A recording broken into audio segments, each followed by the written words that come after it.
Good morning, ladies and gentlemen. Thank you for joining us this Monday morning for Irregular Republic, episode 11.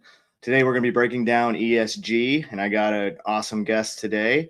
I got Cam Erickson. Cam, let me bring you up here. How you doing, buddy? Thank you so much for coming on. Hey, Sean, thanks for having me on, brother. Hey, man, no worries. How's everything been? How's everything going with you? Yeah, everything's been good. I've just been living life, living the dream. Yeah.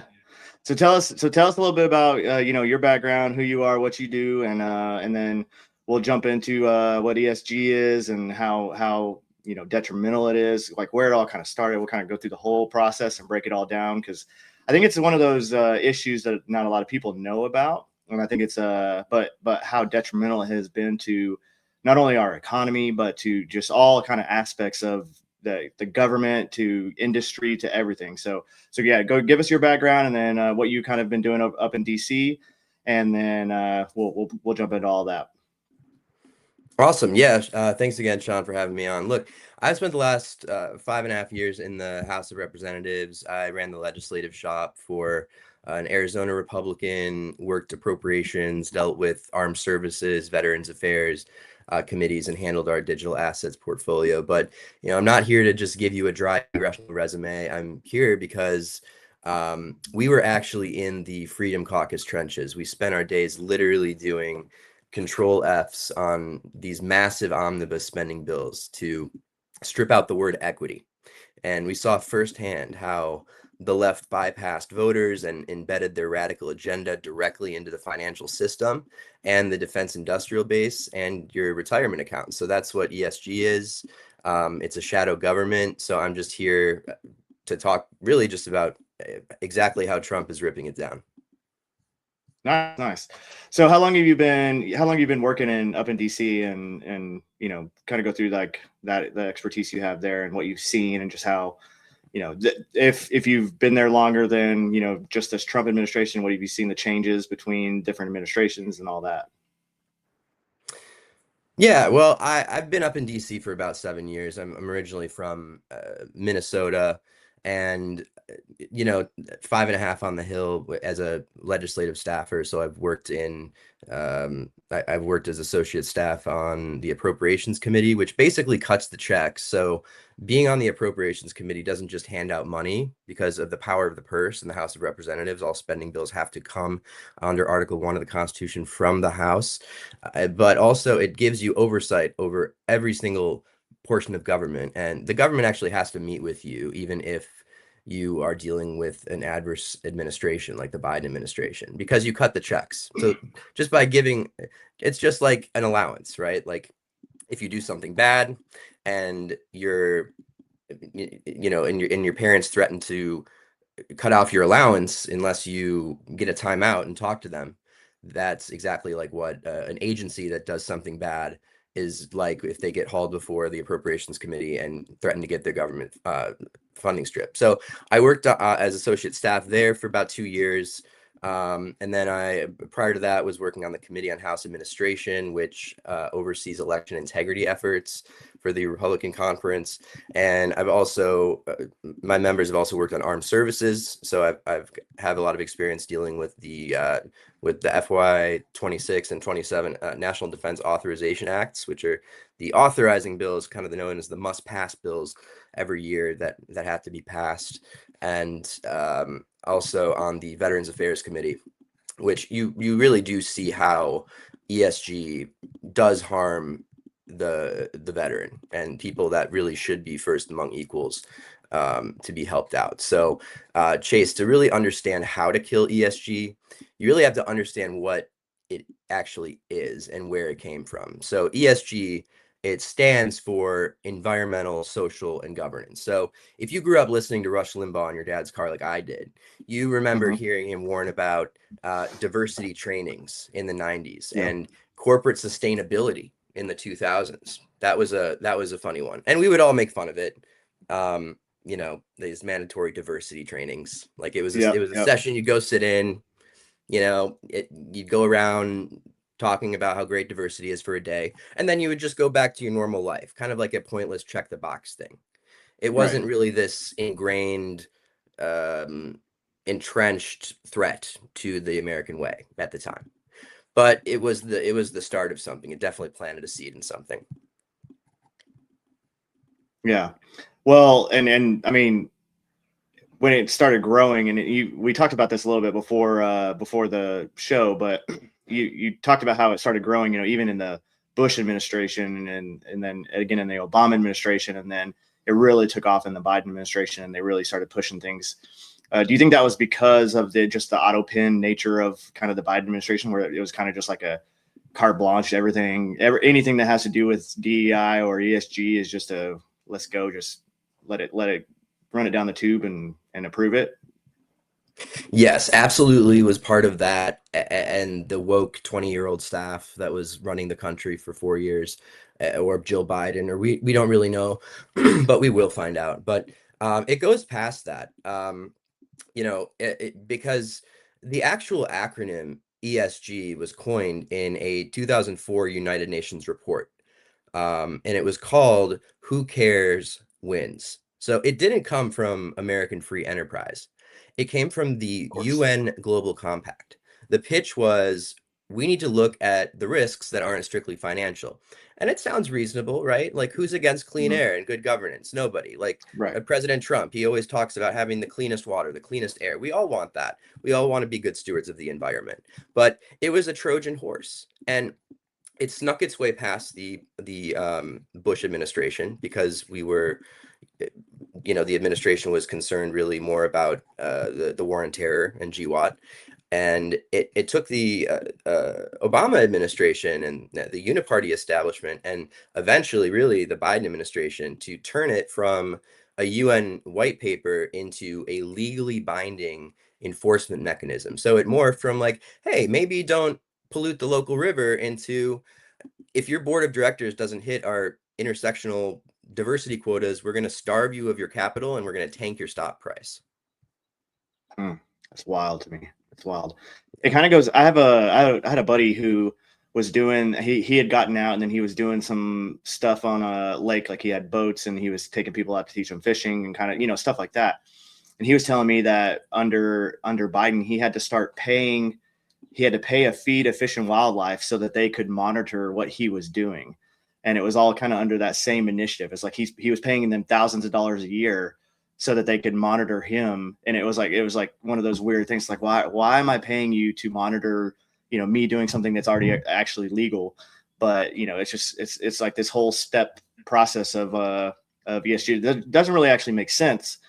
But it's been pushed, like you just said, as a Trojan horse. It's been pushed it's just another way for them to control and to pick, which company or which people are going to be able to be successful, and which ones are going to be able to move up and which ones are not, and so on and so forth. So yeah, 1,000%. And that was just an example of the Biden administration going against law-abiding citizens, and either through the justice system or through the IRS, or this also was done under Obama with Lois Lerner. He used the IRS to target conservative groups. So this is nothing new, and everyday Americans, including your friends, suffered the results of this regime. Man, that's wild. All right. Yeah. So ESG. So what are some of the things that you've been seeing the Trump administration? Because this is the main.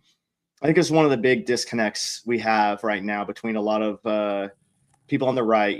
Not necessarily most conservative people that are actually conservatives. I would say they're in the know and they're following, and I think they're kind of okay. But we have a lot of people on the right that just don't understand the wins that the Trump administration are actually piling up, because they're not being reported, and they're not being, we're not talking about them accurately and in a way that they can understand. So let's go through and like, how is the Trump administration dissolving some of these ESG initiatives? How are they working towards, like, what's the process look like, and how is it looking, in the future for us getting rid of some of this stuff? Yeah, I mean, absolutely. The thing I think that really got us connected was that I was talking in a space about all of the things that the Trump administration and Secretary Lee Zeldin in particular have done to tackle ESG and fight ESG. And I think my main point as I was ticking through them, people were like, is there a list? Is there somewhere we can find these things? So I just wrote a long form tweet. It's probably the longest tweet I've ever written. Just sourcing President Trump's wins on ESG. But my fundamental point was, we don't really hear about that win so much because it's not really a problem anymore.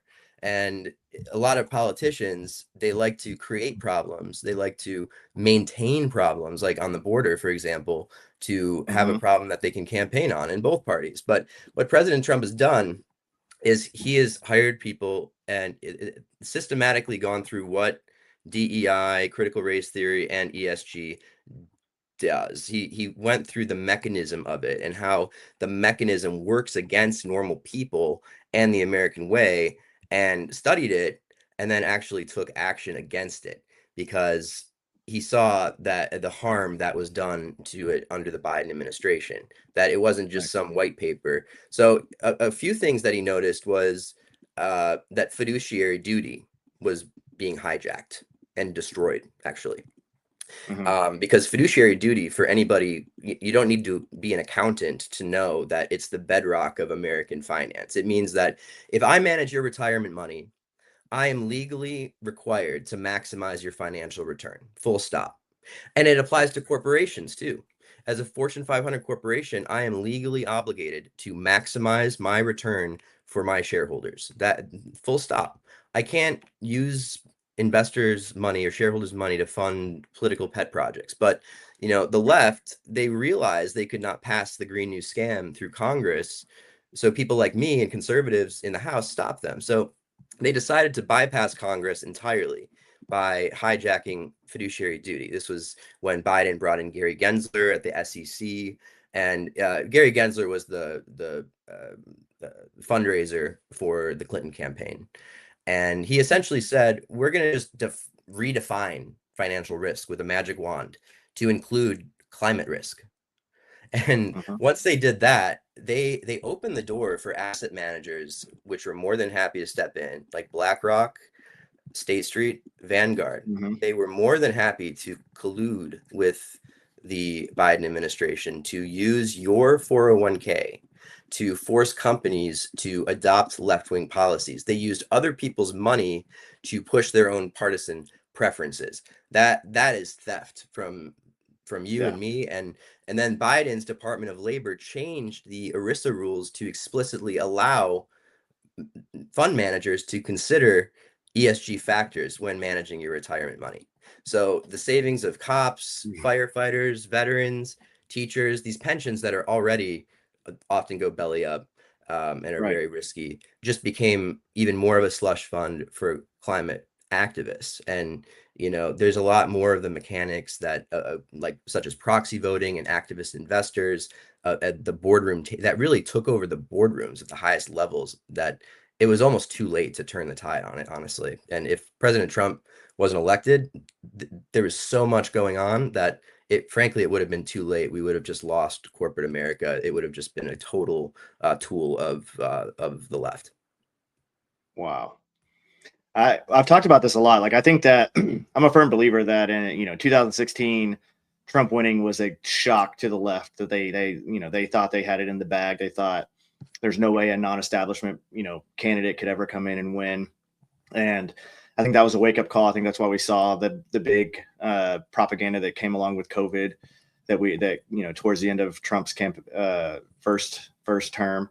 And then, everything that we saw with Biden and how it was kind of just turbocharged executive orders, turbocharged this ESG and the DEI initiatives and everything that happened there. And undoing that, and that's another thing that I try to tell people too, is like, you have to be a little bit patient.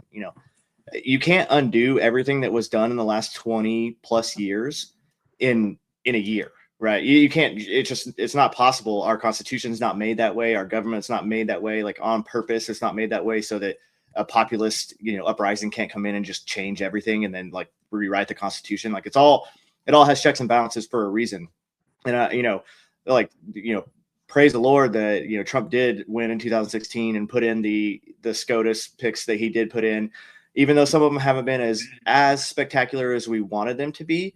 I still think that they have held the line on a lot of issues that, you know, if you can imagine if it had been a pick, you know, an activist pick that could have happened from, you know, if Hillary Clinton had gotten in or something like that. So, well, yeah, I mean, imagine if there were 3 or 4 other Ketanji Brown Jacksons sitting on the Supreme Court right now. Yeah, I mean, we would, one, you know, we wouldn't have just had that amazing ruling that just stopped all the racial gerrymandering that just happened. That is probably going to save the House at least in 2026, which is very important. But you know, just the things that they would be able to, the judicial activism would be able to push through would be detrimental to not only the United States, you know, as a whole, but to the Constitution and to just the vision that the founding fathers had of the Constitution and how it was supposed to operate altogether. So, I'm a firm believer that, you know, and there's a reason. I mean, that's why I say there's a reason why they've been trying to assassinate Trump, you know, and they've been pushing this rhetoric that they've been pushing. And, you know, again, when I say I put it this way is we're not going to see there's no reason anymore for to have some massive conspiracy to like hire assassins and send them in to kill somebody, or no, that doesn't need to happen anymore. All they have to do is just continue pushing the rhetoric and the propaganda that they are pushing and vilifying and making people think that Trump is just the worst person that has ever existed, that he's a Nazi, that he's a fascist, that he's trying to take all your rights away, that he's trying to ruin the world, and blah, blah, blah, blah, blah. All they have to do is convince people, like they have, that is happening, just like they did about Charlie Kirk, and you know, just like they do about people on the right all the time. And you're going to get a radical, indoctrinated, crazy person, and they're going to go out and just do it, and then their hands are clean, right? We didn't do anything wrong. We're just highlighting the truth, blah, blah, blah, blah, blah. You know, and then they get to wash their hands of the whole situation. So, And obviously they wouldn't have to do that if they weren't supremely threatened by what Trump is doing to their entire process. So, you know, I think a lot of people just, they're not getting the messaging because, one, mainstream media is blacking it out. Like the post you did, I'll pull that up real quick too. So, because it was a really good one actually. But they're not getting the messaging, and they're one, a lot of people, you know, they were really oh, that's me. Quick. Yeah, that was you. This is a great post, guys. They're really quick to condemn mass media and how mass media is all propaganda and blah, blah, blah, blah, blah. And like, we're not going to listen to any of the propaganda. And then they jump right into podcasters and influencers and believe every single word that these people say. And it's like, guys, didn't you just, like, if you're watching this show right now, I encourage you to anything that we have said or anything that we're talking about, go in, do your own research and find out whether it's true. And I would say this about anything that you're watching, whether it be, if you're watching something insane from, you know, one of the, what I like to call the whole all right from Podcastistan, or if you're watching, you know, anything from Ben Shapiro or whatever it is, anything that they say, go in, do your own research on it, and make sure that what they are saying is actually true, because that's the onus is on you to ensure that you are not getting duped by propaganda. That right, you should be your own fact checker. Don't right. Let the corporate media be the fact checker. Don't give away your brain to the Washington Post, because fact checkers are often weaponized, and a 100%. Very quick web search can usually, you know, or a community note on X can prove somebody wrong very quickly and credibly. Yeah. Well, and it's like AI is a tool, right? You have to use it as a tool. You can't believe it 100% all the time. But one thing that is great on X, and again, you have to know that it's a tool, and you have to know that it is also fallible, but it can give you perspective. So if you see something on X and you're like, I don't know how true that is, you can hit the little Grok button, and Grok will like bring up a little thing, and then you can ask it a question. And then if Grok doesn't, and if whatever Grok says, then take that and be like, oh, blah, blah, blah. Okay, it gave me a little bit more information about it. And then I'm going to go search this in something else, maybe another AI, or maybe in Google, or like whatever. And again, Google, same thing. All these big companies, sometimes they have initiatives, they have reasoning behind what's going to show you first. So you have to do a little work. That's part of living in a free society with free speech. Like if you really love free speech, like I do, then it's important for you to also love researching on your own so that you can determine what is real and what is not. Because at the end of the day, if you love free speech, then you can't just say like, oh, we're going to ban propaganda, because, well, now you're stifling free speech on some other people. And I get it, that propaganda is wrong and you should be calling it out. You should be calling out when people are doing it and they're lying. But if you silence them, right? If we go that route and we're like, the government should silence these people, what happens when, Biden 2.0 comes in and a bunch of 20-year-old woke people decide that what you're saying is wrong, and then they want to silence you? So that's where the slippery slope comes, and that's why it's so important for you to look at what's being said and then research it on your own and make sure that it is actually true and that it is actually, verifiable information. So yeah, absolutely. And Sean, if you look at that tweet I put out, you see exactly what the strategy has to be. Is you have to do the homework for people. You see, I backed up all of my factual claims with links that people could go and do their own research themselves. And that's exactly what the strategy has to be. And I'll walk some of the listeners through it right now, because you can't just play defense. We have to message the real wins on the offense, because the wins are massive and they're happening in real time. Like, look at what Trump just did with this turbocharged executive order on American coal and energy. He didn't just tweak around the edges. He signed an order lifting the regulatory barriers on coal extraction and suspending the planned closure of a coal-fired power plant. So he's literally unlocking sweeping authorities to double electricity production so we can win the AI race and maintain our energy grid. So that's what winning looks like. And he's telling the climate activists, look, your time is up. We are going to build things again. We're going to be America. We're going to produce power again.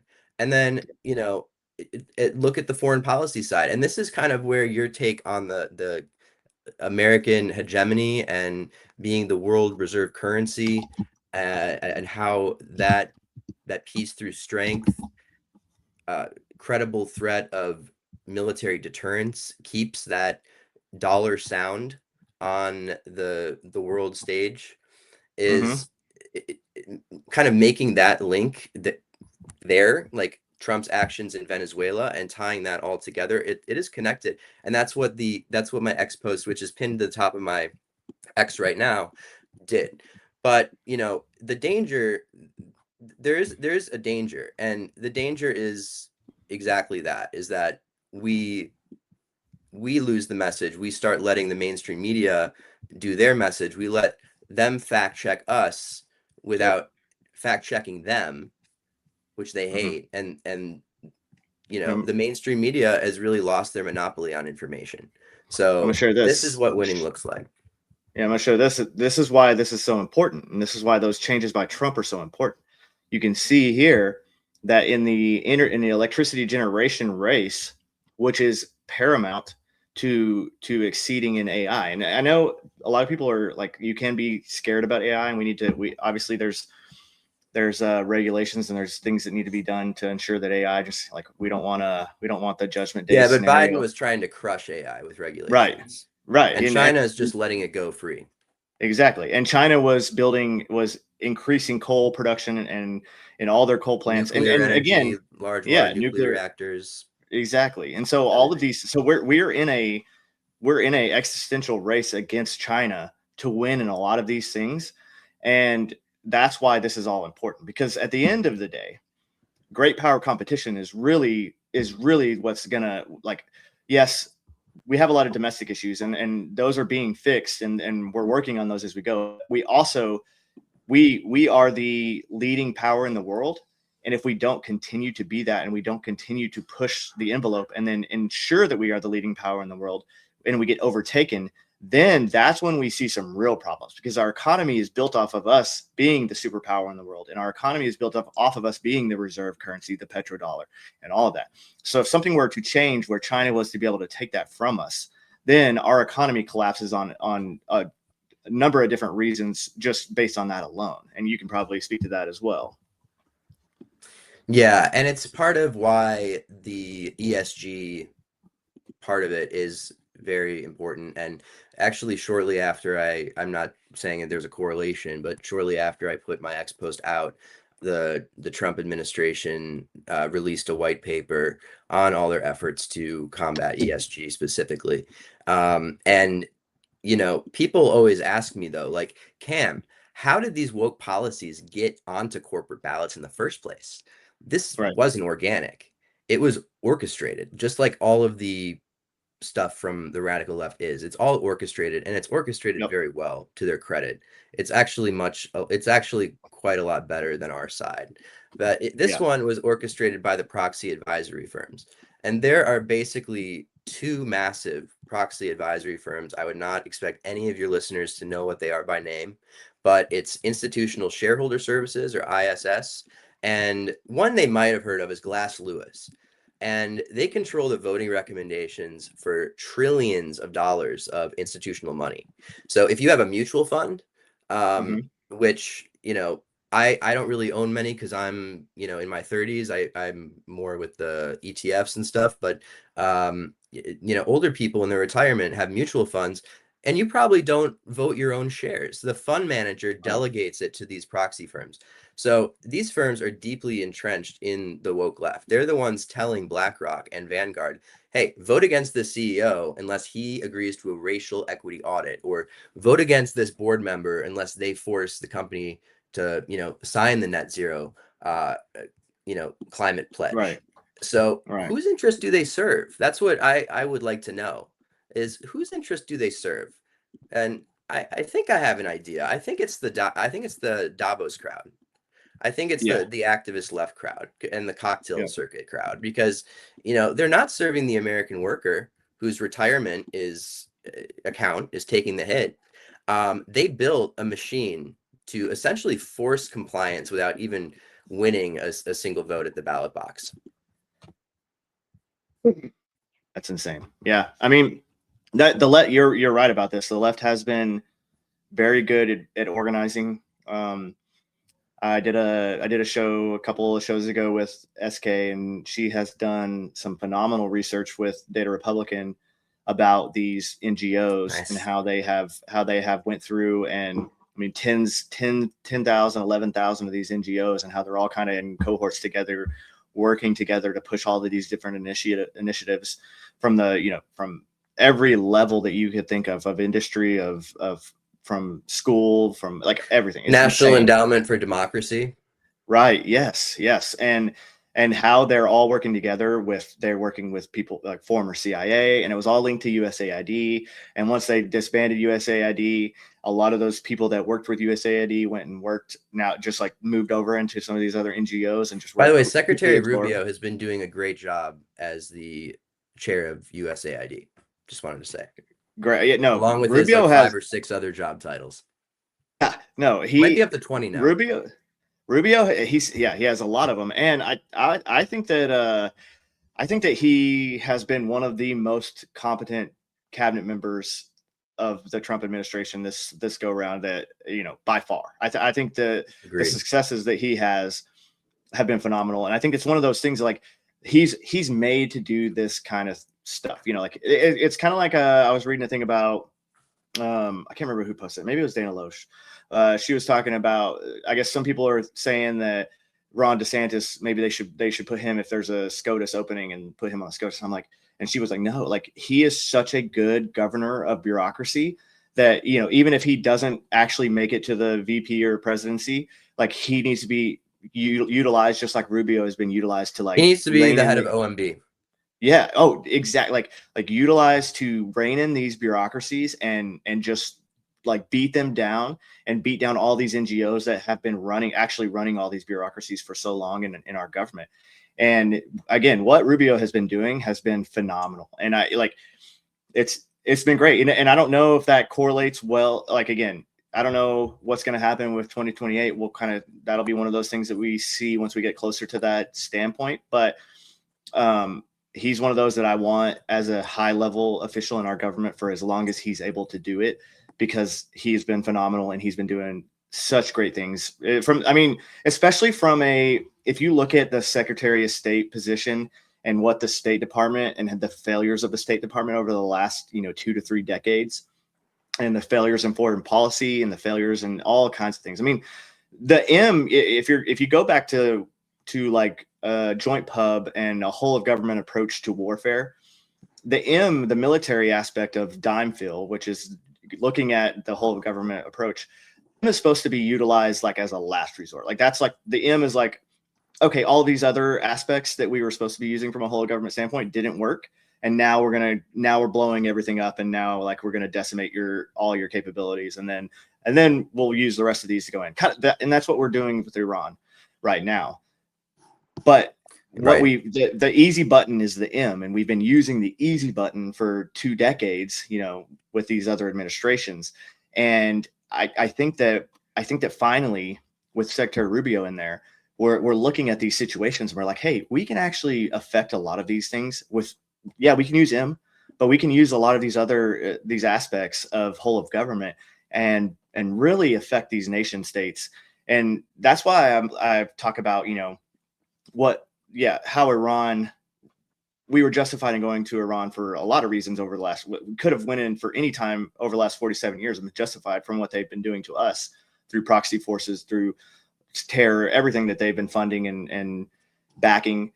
But from a strategic standpoint, how we are affecting choke points and how we're affecting China and Russia and some of the other, nefarious actors in the world, that is a whole of government approach into strategic warfare. And again, like I've tried to tell people a lot, we are at war. We've been at war with a lot of these countries for a long time. You're just not looking at war in the correct way, because warfare doesn't just mean, warheads on foreheads or tanks rolling through a battlefield. That is it's not just bombs away.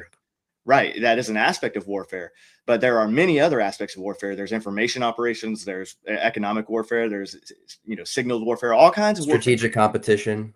Exactly. And so what we're seeing here is Trump actually utilizing that with some very competent cabinet members pushing, these same initiatives all at once. And it's finally, dude, so the last thing I did in the Army was strategic level planning, and I taught a course in it. And so it was like, and I learned, it's really what opened my eyes on how the world works. I worked under 2 colonels that were just like the smartest men that I've ever been around in my whole life. And they taught me so much. And it's been really great this last year, just to kind of see what our government is actually capable of when they put competent people in there that understand the importance of American dominance and the importance of America being like, no, we're leading from the front, because we are the best nation in the world. We're the most philanthropic nation that has ever existed. We have lifted more nations out of poverty or destruction or whatever it may be. And we've had our own failures. Obviously, we're not perfect. We've done some mistakes, and a lot of those can be attributed to, we can talk about all that, however you want.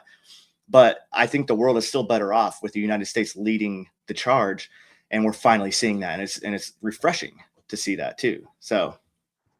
Yeah, it really is. And that's exactly what America is all about. It's not about just having endless wars, but it is about being that shining city on a hill, and being an example to the rest of the world, and really just an alternative to the despotic dictatorships like China and Iran, and giving people hope, like the people of the streets in Iran right now. And speaking of our wins, and because you brought him up, I did want to talk about Marco Rubio for a second, because Let's do it. What he is doing right now, especially with regards to the NGOs that you mentioned at the State Department, it's exactly the kind of like structural America First reform that we need to be talking about every single day. Now, if you look at the polling for 2028, obviously JD Vance is the presumptive frontrunner. He's a fantastic vice president, but Marco Rubio is surging right now. I mean, he just hit 35% in the CPAC straw poll. He's catching fire, and there is a very clear reason why. And it really is because of his competence and his accomplishments and his diplomacy, demeanor, his cool-headedness under pressure. Like, for decades, to your point, we've poured billions and billions of taxpayer dollars into what Rubio accurately calls the NGO industrial complex. You know, the government would basically launder your money through, and I am not exaggerating, I'm not mincing words. They would launder your taxpayer money through these massive, unaccountable non-government organizations. Much of it was through the foundation, was through the National Endowment for Democracy, or NED, which is some Reagan-era Cold War holdover that has no relevancy today, that should have been defunded ages ago, that some members that just have a passion for Cuba and overthrowing Castro and communism, which I do as well, just have some connection emotionally to on the Republican side. But they would use these to push a liberal globalist agenda overseas. And if you look at NED, their entire board is Democrat. I mean, Damien, who runs NED, his donation history, you can look it up, is all to Democrats. He's even donated money to the opponent of the Appropriations Subcommittee. I still call it State Foreign Operations, that funds National Endowment for Democracy. He even, a Republican, he even donated to his Democrat opponent, but he still gets money for NED. But what did Marco Rubio do? He first of all, he requested that NED be defunded. They still did fund it, but he shut all of the NGO stuff down. He helped lead a 6-week review that completely gutted USAID. We all know that. They eliminated 80% of those programs. They would have done more, but the court said they couldn't. They took the remaining 18% that the court made them take, and also some of that actually did serve the American interest, and they moved those directly under the State Department. And then he instituted a new policy, which is trade over aid. So basically what that means, and this was a recent announcement, I think it was in March or maybe early April. He said, if we're going to assist an allied nation, we're going to do it directly, nation to nation, or through private sector trade that benefits the companies. So we're just going to give the money to the country. We're not going to fund the NGO middlemen who, first of all, a lot of the countries don't even want them there, and Right. they're not invited. And second of all, they skim billions off the top to push left-wing ideology in these developing countries, like climate grants for Nigeria under Biden, Right. where literally Christians were getting genocided, slaughtered by the thousands. Biden removed Nigeria from the country of particular concern and instead gave NGOs grants for climate change studies in Nigeria. I mean, it was an absolute racket. So, when you talk about like why Trump and his cabinet are so effective right now, it's because they're not just, changing the talking points, right? They're ripping it out, the actual funding mechanism that the left used to control foreign policy. And that's because a lot of the people I worked with in Congress under Biden, when Biden was still in control, have gone on to the administration. And, when I was a legislative assistant, my former legislative director, shout out to Dawn Marie. She's now at the Office of Management and Budget, and she's leading a lot of these cuts. So a lot of those smart people from the Hill have gone over to the administration and the State Department to help target those cuts. So it's just this highly effective, highly lethal operating system, and they're absolutely crushing it. Yeah, I mean it's awesome to hear, and it's definitely a message that needs to be put out more. And it's one of those things. I wish some of these bigger accounts would like highlight some of this stuff instead of the not like, we don't need you to post a Fox News clip, because Fox News is already huge and people already watch Fox News. You don't need to like take a clip from Fox News and then be like, did you see this? Like, yeah, I could have seen that on Fox News.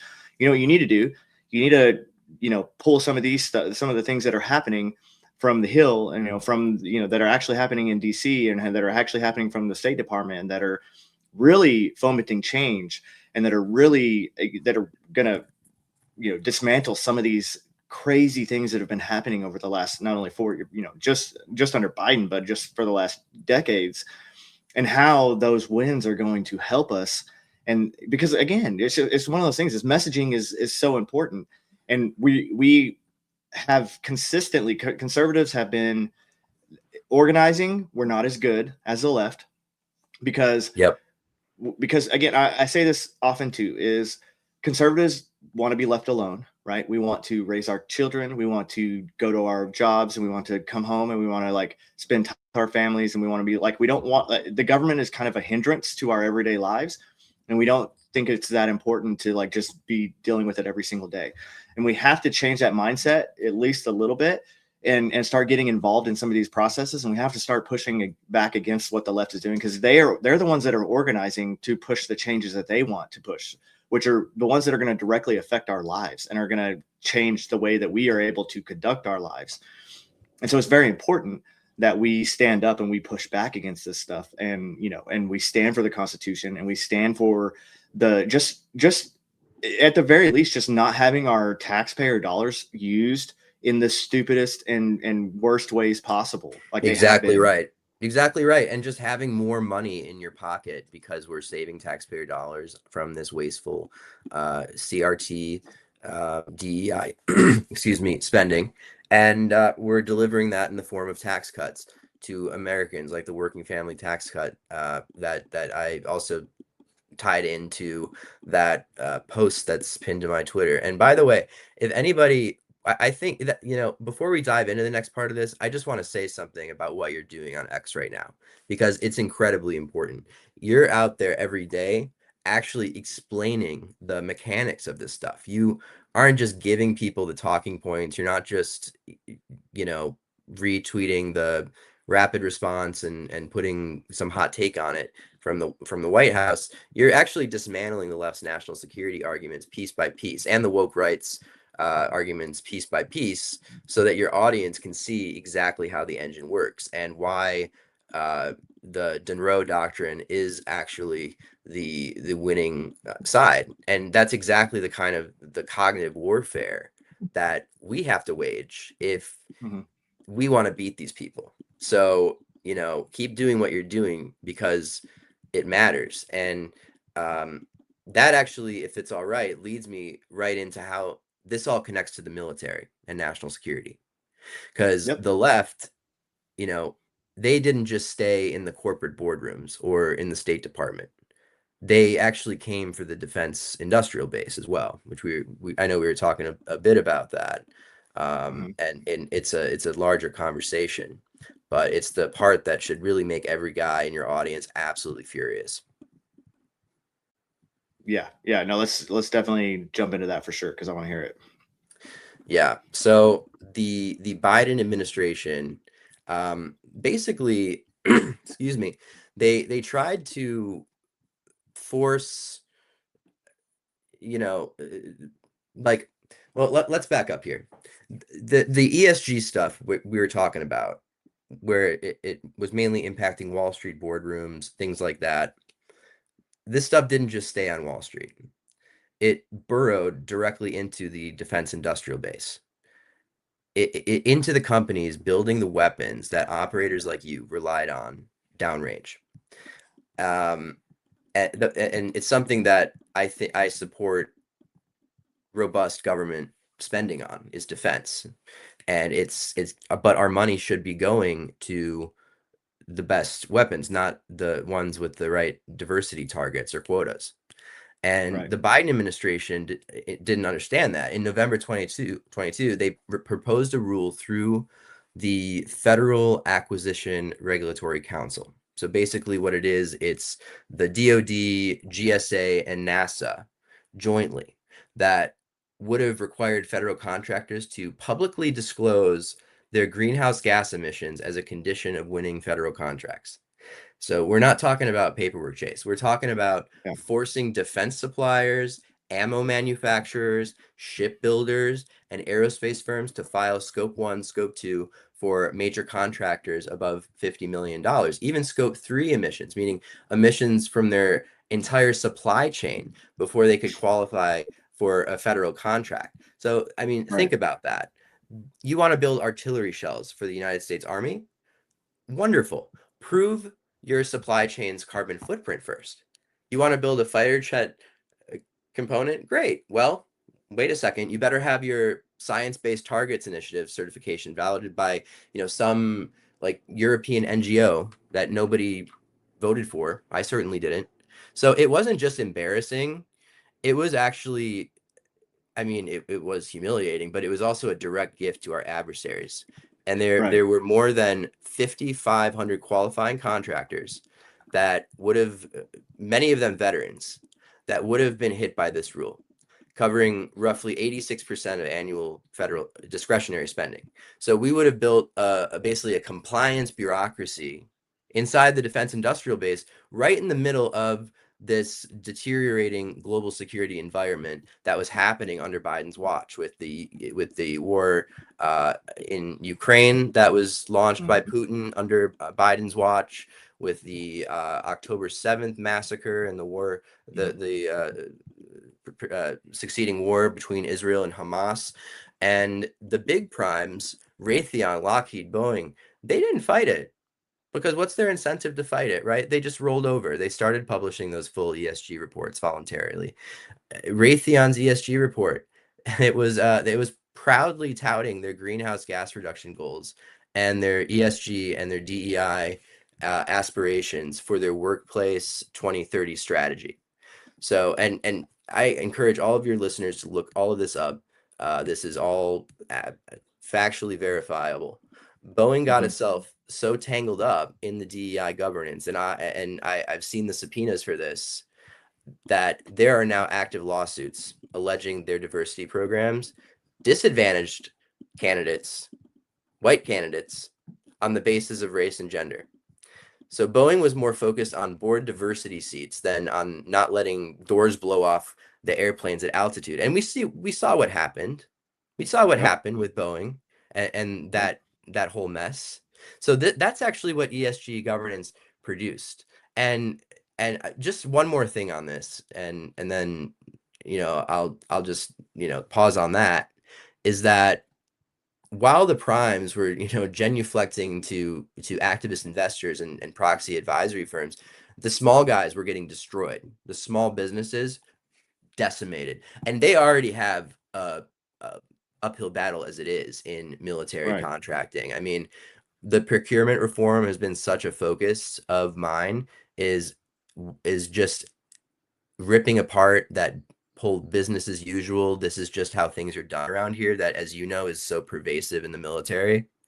Right. And actually giving the little guys a shot at some of these bigger defense contracts, because they're better, but or they're cheaper and better, but they had no chance of this. Firearms manufacturers, ammunition companies, small defense suppliers, they were getting debanked. Banks were cutting off their credit lines, citing reputational risk. So this was part of Operation Choke Point 2.0 under Biden. And this was also targeting crypto companies and everything like that, but not financial risk, reputational risk. I have never heard of that. I mean, the same language that ESG activists invented, basically, to pressure lenders into choking off industries that they didn't like politically. And actually, I'm gonna send this. Maybe we'll post this link up here in a bit, from one of these small Buckeye Firearms Association, has a Friday, June 27th, 2025, big banks blinking on discrimination against firearm industry. So you have a situation where a small veteran-owned ammo manufacturer in rural Texas is getting cut off by JP Morgan Chase because his business didn't score well on an ESG rubric. Let me see if I can. It's social credit scores just for small businesses, basically. So, it's insane. 1,000%. Yeah, 1,000%. So hang on, I have to let my system settings here. Yeah, I mean that should it should piss everybody off, because the whole point of the government contract system, right, is supposed to be that it's supposed to be fair, in that your Raytheon and your Boeing don't get every contract just because they're massive and could fill it in, if they so chose to. Yeah, exactly right. So I'm casting this on here, this article here from the Buckeye Firearms Association. You know, as a gun owner myself and a huge supporter of the Second Amendment, because I believe it backs every other right that we're entitled to under the Constitution, including the First Amendment. We saw how Biden was systemically going after this. So they were targeting the big banks with ESG, Mm-hmm. blinking on discrimination against financial industry, and the Wall Street Journal even wrote a report on it. If you see that, big Mm-hmm. banks worried about, and this was in, let's see, but yeah, this was basically, it led to like the Find Act, states like Texas and Oklahoma. Mm-hmm. And luckily that's been passed in 11 states, which prohibits state agencies and local entities from entering into taxpayer-funded contracts with corporations that discriminate against members of the firearm industry. So that includes big banks and, you know, Yeah. pension fund managers. Greg Abbott signed that into law. So it's, you know, big banks are now, as you see, rethinking that about being discriminatory as they Mm-hmm. were under Biden. They're rethinking that this is a Trump win. They're rethinking the ESG Right. mandates now because they are concerned about their government funding getting cut off. They're concerned that House Republicans are taking note and that this administration is taking note. Yep.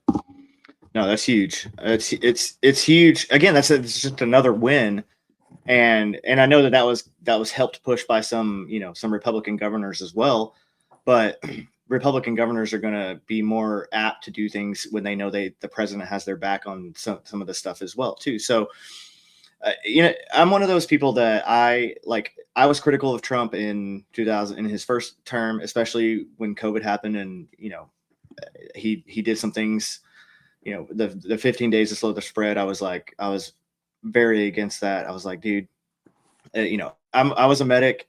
I've been trained in all the medicine stuff. 18 deltas are what I would give you. The only really equivalent to scope that there would be kind of like a PA, but it's like more a trauma based PA, not a clinical PA.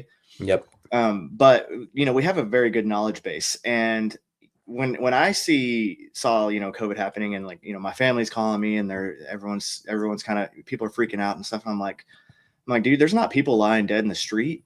I'm not that concerned about this right now.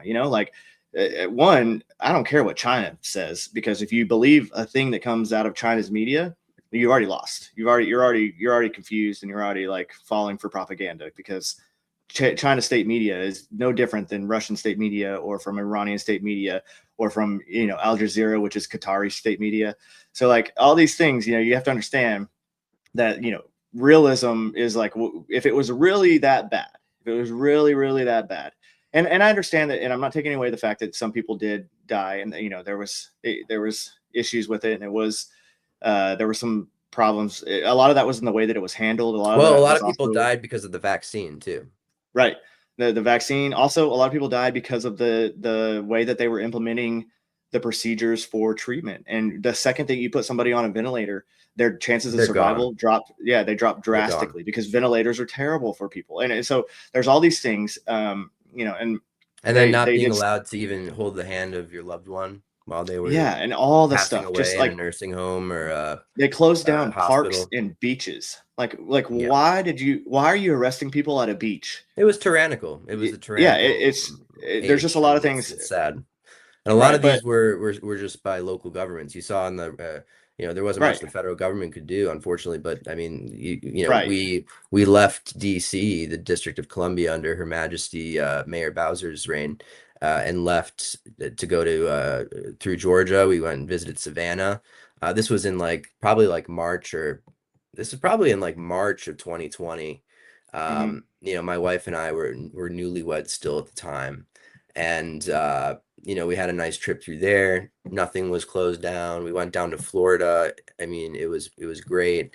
And then you had complete lockdowns in the north, and it was like you had police knocking on doors, doing door-to-door checks, making sure that there were more than 4 or 5 people in the Right. residence. I mean, it was crazy Yeah, time. I mean, and I actually, again, so part of that was because of the initial push by the federal government, though. It Absolutely, enabled yeah.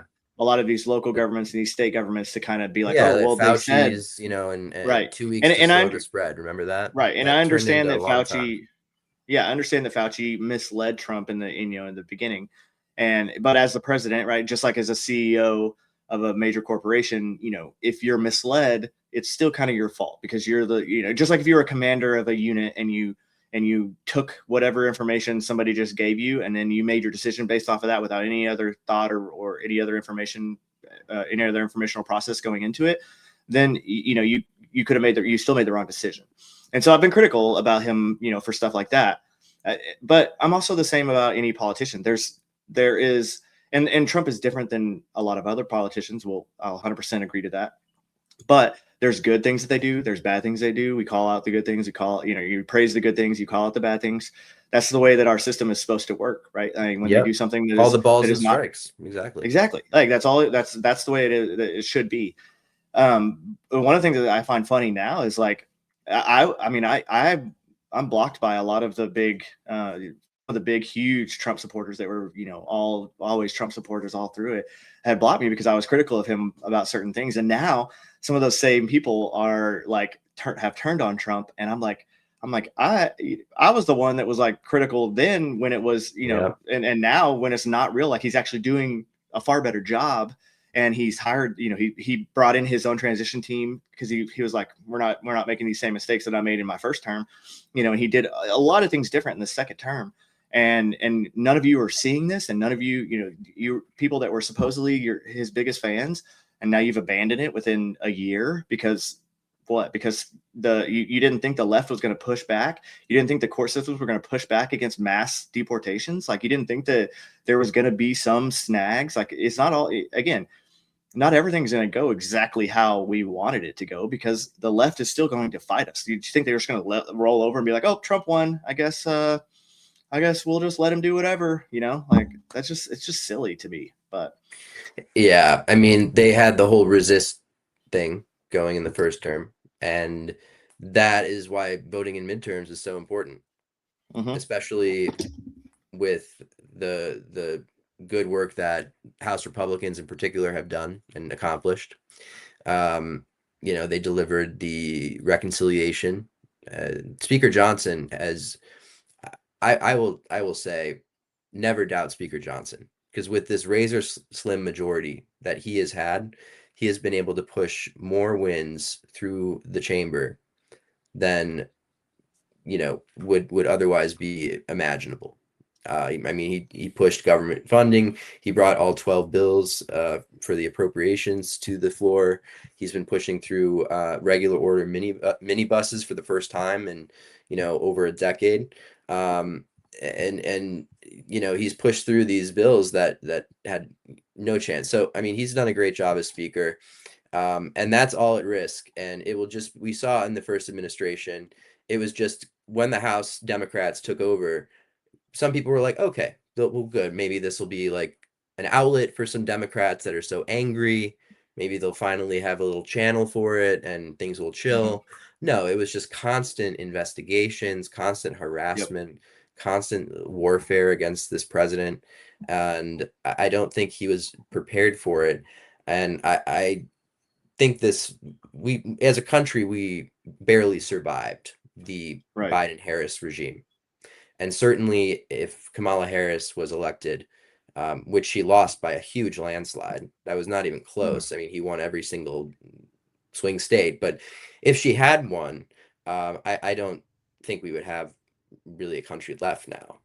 But Right. that endless investigations and warfare and ESG bills coming to the floor for a vote that Republicans are going to be forced to take a votes on, and the subpoenas, that's all going to come back if our side doesn't turn out and vote Republican up and down the ticket. I Right. understand frustrations with the Save America Act and with John Thune. I am extremely frustrated on that myself. Um, you know, Scott Pressler and I are good friends, and he's been on the Hill and met with me, and we've gone around and met with offices, and he's actually been on my spaces before as a guest, and he's doing some amazing work. I mean, he's really gone to the mattresses now to fight for the Save America Act. And there is some work to do with the Senate, no doubt about it. And that's going to work its way out in the primary. And I support that. That's just democracy, and that's Republicans on our side. Sometimes I'll be honest with you, and I want to ask you this as a question, Sean, but like at times I kind of admire how, at least under Speaker Pelosi, the Democrats were like a rubber stamp. Like they always stuck together on everything. Like Yeah. every single vote, no matter how moderate the district or whatever message they ran on, with the Inflation Expansion Act, with the American Rescue Plan Act, with all these partisan bills that clearly were terrible for the middle class, and were just, raised deficit and debt spending tremendously. Even the Congressional Budget Office had to come out with a correction on it. The Crooked Budget Office, they still stayed together as a complete like block, like the Politburo. Part of me kind of wishes Republicans were like that at times. The other part of me does kind of respect the diversity of opinion that exists in the conference. And I think there is a time and place for that, and I think that is working its way out. We see it in the Texas primary with John Cornyn. We see it, that there is more that John Thune could be doing to bring the Save America Act to the floor. He hasn't done a full talking filibuster yet. He could do a full talking filibuster, which he's refused to do. He's completely put the notion of nuking the filibuster or creating an exception for election integrity in the filibuster off the table. He won't even discuss it, which I think is unwise. I think every option should be on the table, at least for discussion or negotiation. So there is work to be done there, but that will work its way out in November. And regardless of what's done, we have to remember that the Democrat Party is the party of investigations, political prosecutions, really taking your guns away, stripping our sovereignty, giving it away to multilateral organizations. And if all these wins that we've been talking about today are at risk if we don't go out and vote for midterms. President Trump will not be able to get through these wins without the support of the House. Right. And it's not as doomsday as everyone thinks either. There's only, 16 House seats are up? Like, it's not that many, right? Is it 16 or am I wrong there? Well, technically 435 House seats are up every 2 years, but it's really the toss-ups that you're talking 16, about. There's 16, right? There's 16 that could go, like, obviously those other ones are kind of set. Yeah. Mm-hmm. And then, with this with the ruling from the SCOTUS, and I wish, like, we're trying. I know that Florida just signed theirs into law, which is great. Georgia doesn't seem like Kemp wants to do the push there, which doesn't make sense to me. He's always been that one of those doesn't weird surprise ones. me. Yeah, and I say that having worked for a Georgia member before. Yeah, having worked with. I have nice things to say, but also I have thoughts. Yeah, that one surprises me. Hopefully, some of these other southern states will go through and fix their maps as well, and adhere to what the SCOTUS ruled, and we'll be able to push through, because we do. I mean, that's the other thing people forget too, is we have a razor thin margin in the House and the Senate. And when you look at it again, like you just said, the Democrats always vote lockstep. That's never been a problem of theirs. And I attribute that to the fact that when you become a Democrat, I feel like you embrace the fact that you're going to toe the line no matter what, even if you don't agree with some of these issues, because you join this party that has this initiative. Whereas Republicans and their kind of mix of Republicans, independents, libertarians that are all kind of like and Republicans have a lot of different, I would say, like, levels of Republican or conservatism, if you want to call it, however you want to put it together, where they're not just hive-minded into this, we're on the right and we must vote this way, So I feel like that's why we get this, where they're like, I feel like some of them are like, no, that's wrong, and I don't believe in that, or my constituents don't believe in that, I'm not going to vote for that. Now, I have called out yeah, I have called out, especially Thomas Massey. Not a big fan. I was a big fan of Massey before, and then now I'm far less a fan of him, especially since he's been embracing the halal right people and the anti-Israel push. Well, As of he's late, embraced the Democrats. I mean, his voting record and the now is Democrats. very is just Yep, he's now part of that rubber stamp that's the Democrat exactly. caucus. And And all the initiatives with Ro Khanna, like he's like one of the most progressive leftists there is, and you're going to start voting with him and doing. ever since Makes I me think ever since his wife died, and this is just my personal observation, I think he's you know cared more about clicks, and Yep. his appearance has improved. He's looks a bit, like in better shape, and doesn't wear glasses anymore, and has a beard now, and is with a new woman. And I think he just cares a lot more about his clicks and appearance than he did once before. Yeah. And so, I've called that out, but and Rand Paul, I'm not going to put him in the same camp as Massey. But I have called them both out for being like you guys, you have to understand the fight that we're in. And sometimes you still grandstand against the right because of your principles or because of your whatever, so that you can look yourself in the mirror and be like, I'm standing for what I believe in. And like, that's all good and well, bro. And I hope that you look yourself in the Right. mirror and you're like, I'm the greatest. But at the end of the day, if we end up losing because you were grandstanding and you wouldn't vote for this very important, bill that needed to be passed to help, save America and save the Constitution and save voting and all the things, then it's kind of like messed up, and it's kind of anti-American, and it kind of anti what everything that you stand for in the beginning, in the first place. So that's what Definitely. that's what kind of annoys me with a lot of some of these people on the right. And then like the And you're majority we right to have in be the annoyed. Senate. I called them a principles crowd. Yep. Yeah. And Yeah. a lot of times they end up folding like a wet napkin anyways, which takes away their clout, their political Yes. clout. And I see that political clout that they once used very effectively, fading away now that it's like the boy who cried wolf. Right. Well, and then just the fact that we have Murkowski, we have Collins, and we have what's the other? We have three of them. And then Rand Paul obviously is always a wild card of whether or not he's going to support what the Republicans are doing or not, just because he's mostly libertarian. But so we have 3 to 4 senators that are may or may not vote with the right. Just you never know, and so you never know what they're going to actually do. So our majority in both the House and the Senate is razor thin, and so that's another thing that I'm like, to all these people on the right that are so disgruntled. I'm like, hey guys, like, be disgruntled with Congress, but the way that you fix that is you go vote, and you vote for people on the right that are going to do better than them. You still take the initiative from the driver's seat. You don't take it from the trunk. Like, if we let Democrats win, like Nick Fuentes wants, and we're trying to fix our party from the trunk, then we've already lost. And what are we going to do then? Like, how are we going to fix it, right? How are we going to stop the crazy policies that they're going to put forward if we're in the trunk and we have no way to stop it all going through? I mean, what do you think would happen in 2028 if they were to capture the presidency and a supermajority? Well, we saw what happened when Obama won a supermajority and captured that in 2008.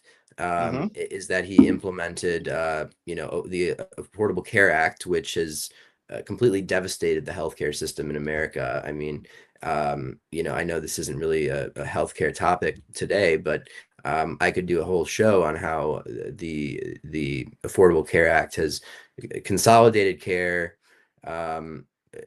really reduced patient choice, made the insurance companies much more powerful and greedy, and raised premiums and lowered networks. And many networks now won't even accept Obamacare. So, that is how radical socialist-esque policies will be actually put into practice. We've seen it happen before. And we saw also how unpopular it was with the American people. We saw how much the American people overwhelmingly rejected those policies in 2010 when Yep. the Tea Party movement swept its way through the country. And that Tea Party movement, it might not really exist anymore, but it certainly, the shockwaves it made are certainly still felt and appreciated. And it just shows how unpopular those policies really are. But Yep. they are policies nevertheless, and we have to deal with them every single day. And it Yep. really does harm the American people. I mean, these aren't just, like cocktail, talking point things that, like a lot of people in DC think. Like I see it every day with, the healthcare advocacy groups I meet with, the diabetes groups, with the association healthcare plans that I met with during my time on the Hill. I mean, it really does harm a lot of people. So we have to be very, very Right. cautious and not take that kind of gamble. We have to just make sure that we go out and vote. Otherwise, we're going to regret it. And yes, the American people will reject that, but it'll only be after 2 years of that basically socialist, you know, reform with no checks and balances except the court. We can't always rely on the court. They only take up Right. about 3% of cases that are appealed. They're not going to take up every single policy that is disagreed with, even with the Supreme Court. You cannot rely only on the court. Right. And I mean, like we don't even, my family, we don't have health insurance. We don't carry it. We don't pay for it. We pay out of pocket. And if we have healthy, I understand that that's not an option for everybody, because some people, if you have certain conditions, or if you have kids with conditions, like you can't just pay out of pocket for everything. I get it. But like, we have a fairly healthy family. And for me, even when I was working with certain companies that had the options for it, and they were, even with the companies paying 70%, right, it was still going to be like $1,000 a month for Yes. my end for the family. Yep. And I'm like, why would I pay $1,000 a month, then still have to then still have to pay for them to go get their visits, and then still have to pay for their prescriptions? Like, I Right, and just still have a pay. deductible on top of that, and then Right. copay, Still all the deductible, all that. co-insurance And when you need it. Yeah. yeah, No, we these just put plans aside are yeah, crazy. it's insane. We just put aside a little bit that is that's our, fund for if anything happens for that. And that also pays for the visits, for our checkups for the kids, and that's how we do it. And I'm not playing your game. Like, I'm not going to spend $3,000 a month, which, even if the company is paying part of that, it was like $2,800 a month for the family plan that, was like semi reasonable. I'm like, that's insane, dude. That's a mortgage payment on a very big house, for where I live anyway. And that just, it doesn't make any sense to me why anyone would pay that for, when you still have to pay copays, and you still have to pay a deductible, and like all the stuff. It's just, I don't know. It's bad. And It's bad, and that's why the talking about affordability is something that I really think is important, because this is death by a thousand cuts. You have that $1,000 premium, which I have every month, and that's with, that was with the government paying 3/4 of it. So right. imagine, like, somebody like me, if you were paying all of that out of pocket, that would be nearly $4,000 for your family Mm-hmm. every single month. Then on top of that, you've got the cable bill, you've got the Netflix bill, you've got utilities, you've got the mortgage or the rent, and you really don't have that nest egg that you can save Nope. really much anymore. For me, on top of that, we send our girls to private school. We send our kids to a Jewish day school. So that tuition is extremely expensive. That's on top of our expenses right now. I mean, Right. but that healthcare part is a big part of it. And I will say, a lot of it does have to do with I am not an eat the rich person at all, but I am in favor of accountability. And especially when you get so many federal taxpayer dollars, you should have basic stewardship over that money and give it back to the taxpayers, should benefit from that. Right. Unfortunately, the insurance companies are not doing that. they are keeping a lot of these government funds for their own profits. They made record profits last year, over 300 billion more than the year before.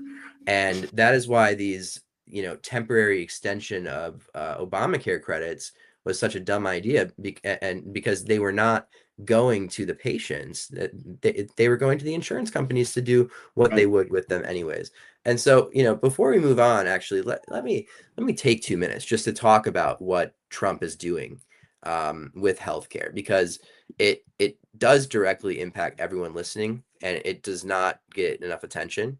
And look, I get it on a personal level because, as I mentioned, when I was working on the Hill, I was on the government health plan, Blue Cross Blue Shield. It was completely necessary. I have a wife and 2 little girls, and when you're raising a family, it's incredibly hard to navigate things outside of the traditional insurance system. You need that coverage. But under the old regime, premiums were just absolutely crazy, and they still are. But we're bleeding middle class families dry. So what Trump has done is step in and actually restore some of the free market sanity.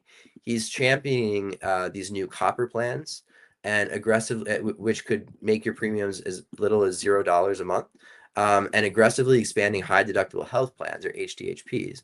And the premise there is common sense, that if you're healthy, you shouldn't be forced by the federal government to buy a bloated, expensive plan, which Obamacare made you do or get fined, just to subsidize a broken system. So honestly, everyone who's healthy should be getting an HDHP, because you pay a drastically lower premium.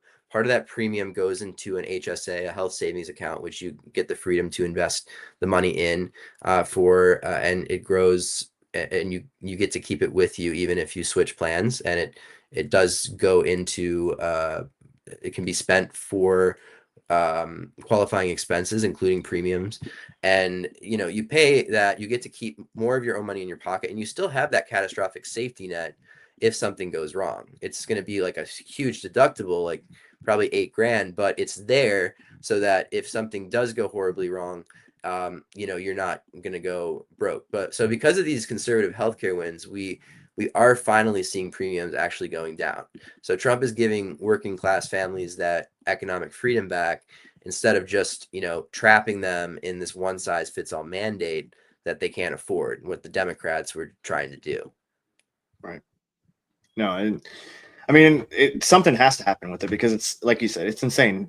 No one can expect to, like, not every job offers benefits like health insurance, or even pays, part of your health insurance. So if you're a family, of 4 or 5, and you're, if you want to have, say, your spouse is going to stay home with the kids, so you're not a dual income family, who can afford, the mortgage, the car payments, and then afford $3,000 to $4,000 a month on healthcare? That's insane. Like, it just doesn't make any sense. And especially when it's not like the insurance company is spending that amount of money each year on your family, right? You're not getting heart surgery every year. You're not doing it. Like, it blows my mind, the rackets that we've created. Rackets that, Democrats and the far left have created, and at the expense of the middle class, really. And that's what it comes down to, is like the middle class is the one, everybody who is, maybe you get to put a little bit back in savings, but we're the firefighters, the policemen, the military, the people that are working every single day, and they're still paying taxes and doing all that. We're the ones that are then getting shit on and are hurting because of all of these policies. And that's why understanding what, the Trump administration is trying to do, and the wins that, have already in effect, and then what they're also trying to push, is important in pushing this information out. So, yeah, I mean, it's things got to change. Excuse me. And Sean, to your point, we also have to look at how this impacts the people, some of your listeners who are barely scraping by. And, not every job offers this gold-plated benefits package. How are you supposed to afford a mortgage, buy groceries, make your car payments when you're technically employed on paper, but your take-home pay is getting eaten alive by these skyrocketing healthcare premiums. And look at what these premiums are actually funding. And this goes right back to the ESG control system. Corporate HR departments and greedy insurance companies have turned health insurance into a racket. And I want people to keep those two things in mind, that because they're very important. The HR departments in corp, and then the greedy health insurance companies, because companies are chasing ESG and DEI scores. And we're seeing this massive push where 401k managers and corporate boards are demanding that insurance plans cover gender affirming care or transgender care and sex reassignment surgery, instead of keeping the cost down for ordinary families. They're just jacking the premiums up across the board to fund ideological pet projects. And the insurance companies love it because they get to take their cut and make a lifelong patient there, and point the finger at the federal mandates or the corporate DEI policies and blame that, while the middle class worker gets screwed and stuck with the bill. So they are still running a racket. They're forcing working families to subsidize this, the activist left's cultural experiments through their monthly premiums. You should absolutely research which of your plans or which of your is going towards things like that. And it's just another way that woke capital extracts wealth from the American worker. That's why it's giving people, giving people the freedom to choose their plan, whether it's a copper plan or a high deductible health plan, is so critical, because it lets you starve that racket and keep your own money. Right. We shouldn't have talked about Sean before we came on here, because we keep calling me Sean on accident. No worries though. No worries. Yeah, no, I think Chase. Yeah, no worries. We literally, like, right before we started the stream, we were talking about Sean Ryan and some. No, I'm glad you corrected me. I'm been talking about too many. Yeah, no. Again, you're my favorite one, Chase. Don't worry. No worries at all. Yeah, we were right before you came on. We were talking about it, and so I think a little bit of blood over there. Well, I wasn't sure if I'm allowed to dox you or not. I've already been doxed, so yeah, we're good. Chase is no worries. Okay, good. But yeah, no, I didn't mean to dead name you or anything like that. It hurt my heart a little bit, because getting thrown in with the old, that dude, it just hurts. I'm just kidding, not a big deal at all. It's one of those things that, man, it's another thing too, that people, you want someone to blame, like, again, blame these companies, blame the policies that were put in place under, Obama, under some of these other administrations, and then were proliferated under the Biden administration.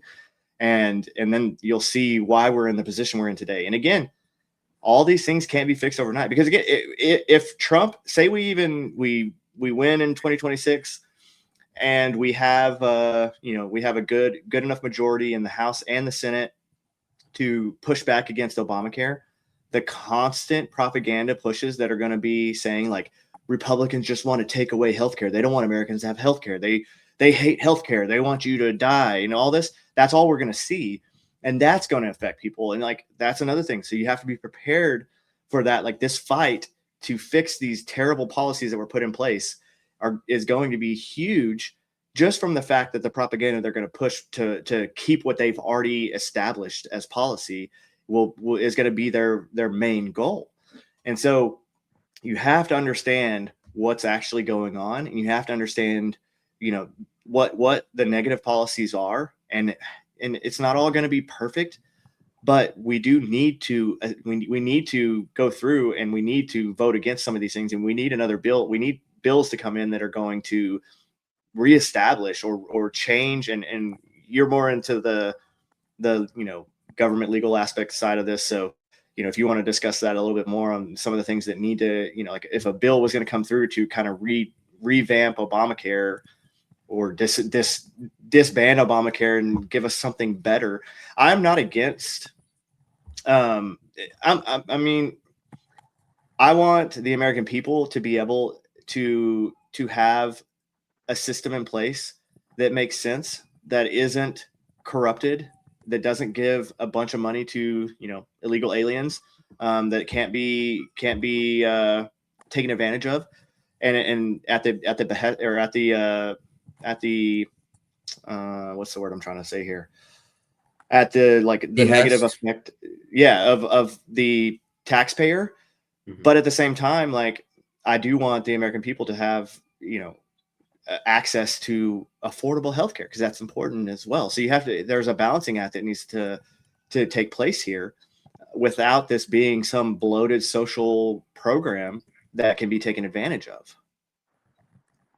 Yeah, no, you're 1,000% right. And I think a lot of this just runs down to accountability. I mean, it goes back to that ESG conversation we were having. And I know a lot of your focus, Chase, is on national security.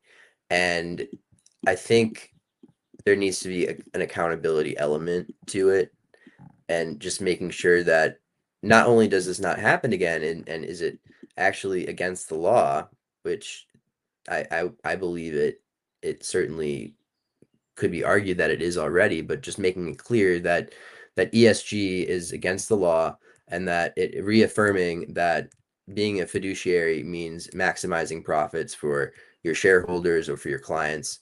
But you know, I know you care about national security, as do I, and really that we have to keep in mind what ESG did to American lethality. At the very least, we have to ensure that it never gets in the way of our national security. It didn't just cost money, it degraded readiness. Okay, it drove capital away from the exact industries America needs most. And actually, oh man, maybe I can pull up this piece, but Foreign Policy magazine, of all places, even admitted in 2024, they ran a piece saying that here, let me see if I grab this one.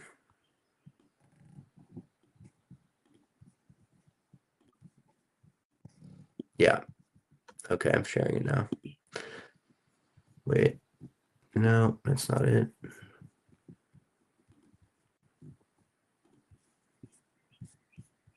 It's times like this I wish I had the dual monitors, you know? Yeah. Okay. Yeah, Yeah, here it is. You had so you basically of all places even had Foreign Policy magazine of all places admitting it. And it basically said that if you read through it, that the ESG policies inadvertently it contributed to ammo and weapons supply delays. If you look now, I mean, obviously they were, you know, had a more like you know, pro-Ukraine slant to it and tilt to it, but it doesn't change the fact that you know, defense manufacturing had been ESG blacklisted for years before the war made everyone realize we actually need these companies. Now, here's the good news.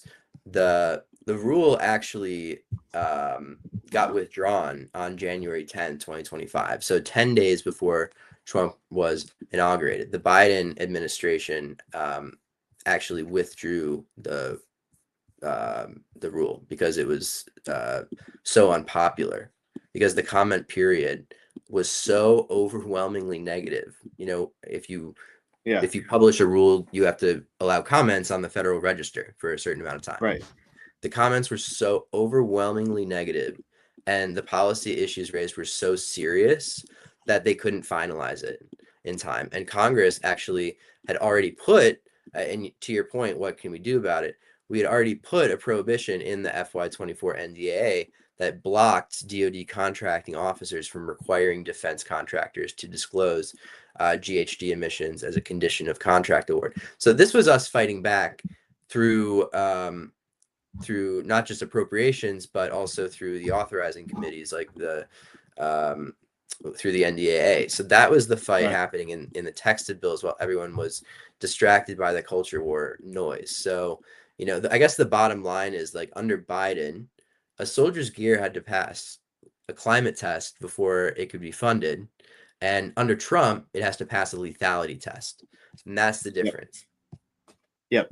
I think that's an important aspect too, and that's another reason why like, regardless of how some people feel about Hegseth or whether he was qualified or not, like and I've tried to tell people this too, is like when you bring in a change agent into a system, whether that's an organization, whether that's like whatever it may be. And so in this effect, the Department of Defense or the Department of War now, you bring in somebody who can affect this change because of their ability to do that, and they knowing that they're going to be unpopular with a lot of people. Because I actually have one of my shirts, so this one just has a logo on it, but I always have quotes on my shirts that are either historical or just whatever.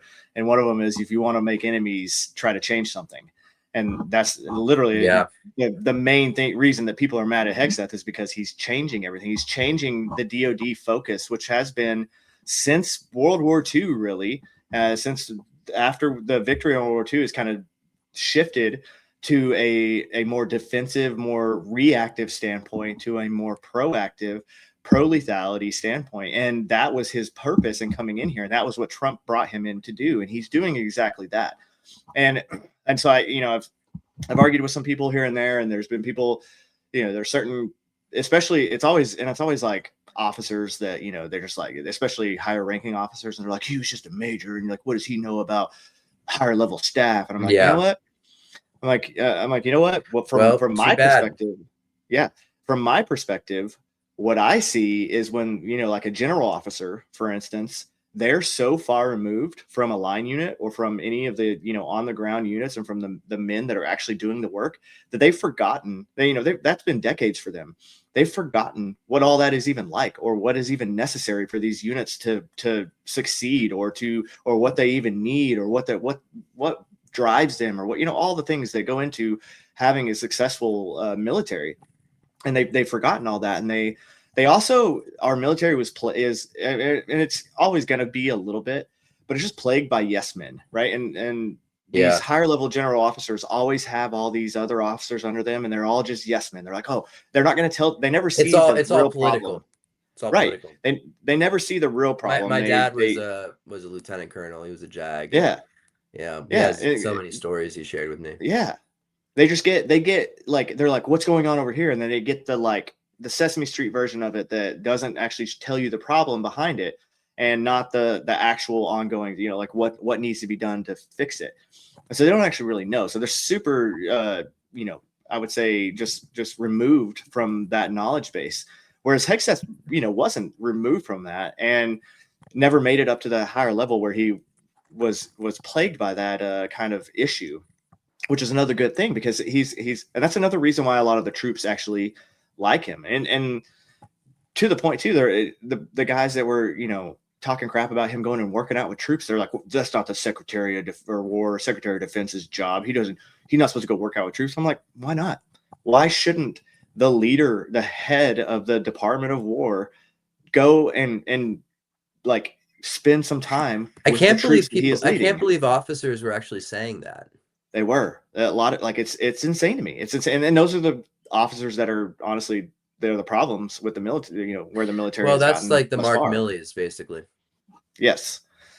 Ugh, don't get me started. It's a sad day for all of us that he has a long tab. So still has a long tab to this day. Yeah, you're exactly right. And Chase, and talking about how the government handles systems like healthcare, in defense, it's exactly what we saw happen at the now Department of War and at the Department of Defense. And actually, quite a few people, to my surprise, do not realize that DoD was originally the Department of War. It's actually one of the oldest, if not the oldest, cabinet positions in the United States government.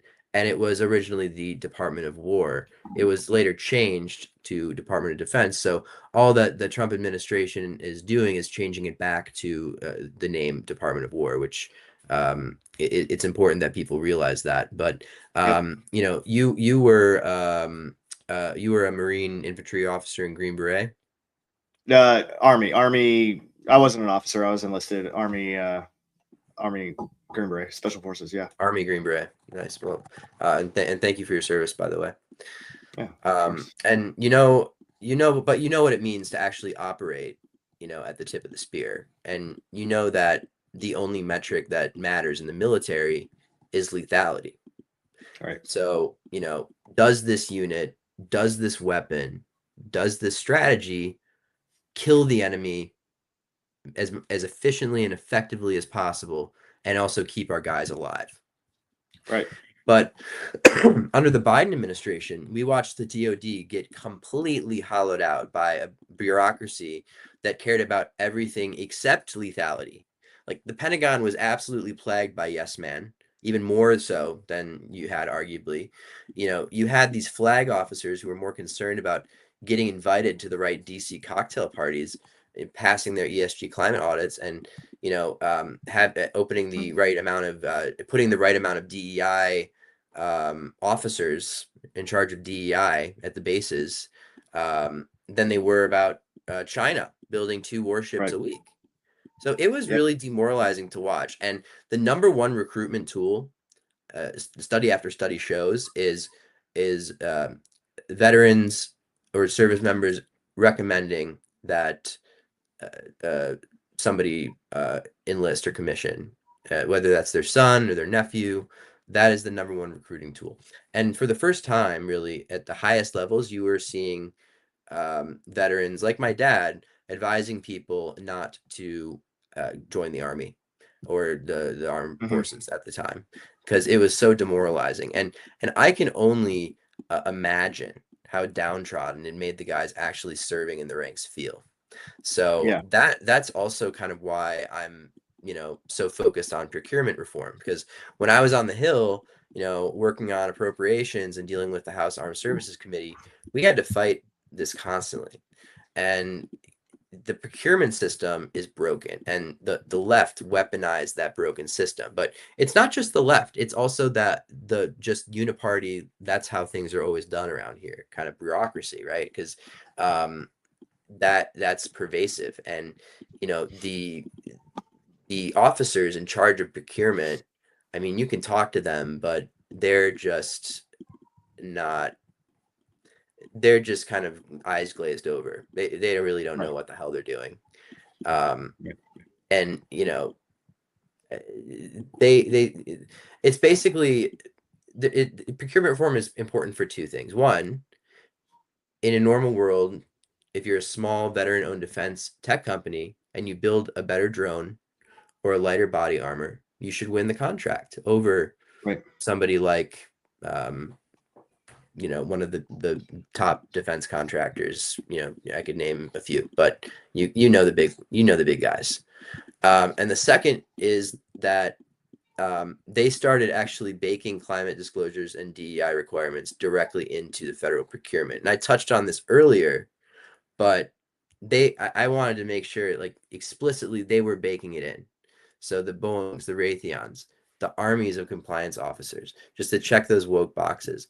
But like the veteran operator with a disruptive technology, the ones that I met with a lot on veteran, because I worked with Veterans Affairs Committee and also Armed Services, and he had, he showed us amazing products. We even wrote appropriations bills. We didn't write their company into the bill, but we said their product is great. DoD wants this, so let's give them, $50 million for this high impact, satellite drone technology. But they still got boxed out because he doesn't have a chief diversity officer. There's literally a case I dealt with where this guy because he didn't have a chief diversity officer on his staff, he missed out on the contract to one of the bigger guys. And this was a veteran-owned business. So it's absolutely insane. And look, but like, to your point, like, look at the shift now. Look at Pete Hegseth. You have a Secretary of Defense who isn't just, sitting in a boardroom reviewing a corporate equity scorecard. He's out there working with the troops. He's, talking, he's working out with the enlisted guys. He understands the actual strength of the American military is not bureaucracy in Arlington. It's the E4 out in the dirt. It's doing the work. So that's why I think one of our Republicans' biggest priorities right now has to be enlisted pay, because you want to talk about a safety net. How about we make sure that the enlisted guys, the young families who are deploying and sacrificing, don't have to rely on food stamps to feed their kids while the defense contractors pull in billions. So when you get rid of that ESG bloat, the DEI compliance officers, which are all fired now, by the way, and the yes man at the top, you suddenly have the resources to actually pay your enlisted ranks what they deserve and buy the lethal gear they need. And we've given them 2 pay raises now in the NDAA, and rightfully so. Yeah. No, it's awesome. And I mean, I served under Obama, and then I served under Biden, and I got out in 23 specifically because I didn't know what was going to happen, with the future. I didn't know who was going to, if Trump was going to win again, or if we were going to end up with Kamala. And I was like, at that point, the way the Army works, at least once you hit a certain time in, if you reenlist from that point on, you have to do what's called an indefinite reenlistment. And so I was looking at where I had to sign my name. I was going to sign my name for 7+ more years indefinitely. And even then, you can put your retirement packet in at 20 years, right? But that doesn't mean that they let you out at 20 years. It could take some time to get out. And if you're in a certain position, it might get pushed farther. And I was like, man, I'm not, COVID just happened. And I was one of the ones that refused to take the COVID vaccine. And so that, dealing with all the nonsense that went along with that.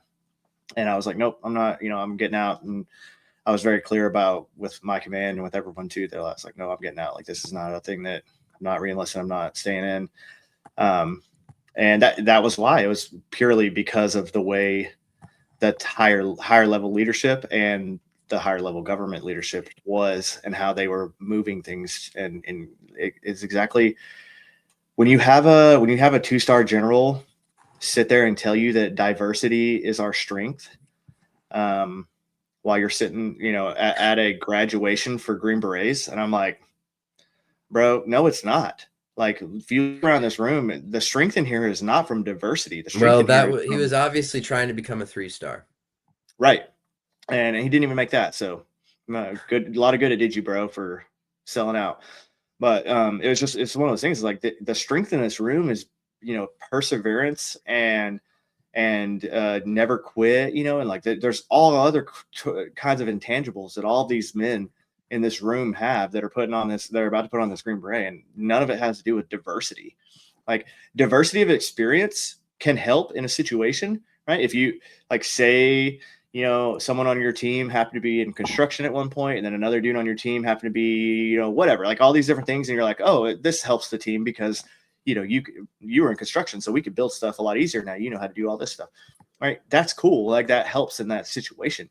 But sorry, that's not the diversity that they're talking about. They're not talking about diversity of experience. They're talking about diversity of, like, this person is this ethnicity, or this person is this skin color, which has nothing to do with anything. It's the stupidest thing I've ever heard. And anybody in the military who especially the enlisted ranks, like I've worked with some of the best people, bar none, that I've in the military, anywhere else in the world that I've ever worked with, anything I've ever done. And the last thing that ever matters to any of us is what color their skin is, or what, they're like, any of that stuff. Like, none of that matters. If you come in and you do your job and you do what you're supposed to do and you're competent, you're immediately accepted, and you're like, let's go do this. Let's get the work done. And let's make sure that we get home so we can all see our families again. That's all that matters. Right.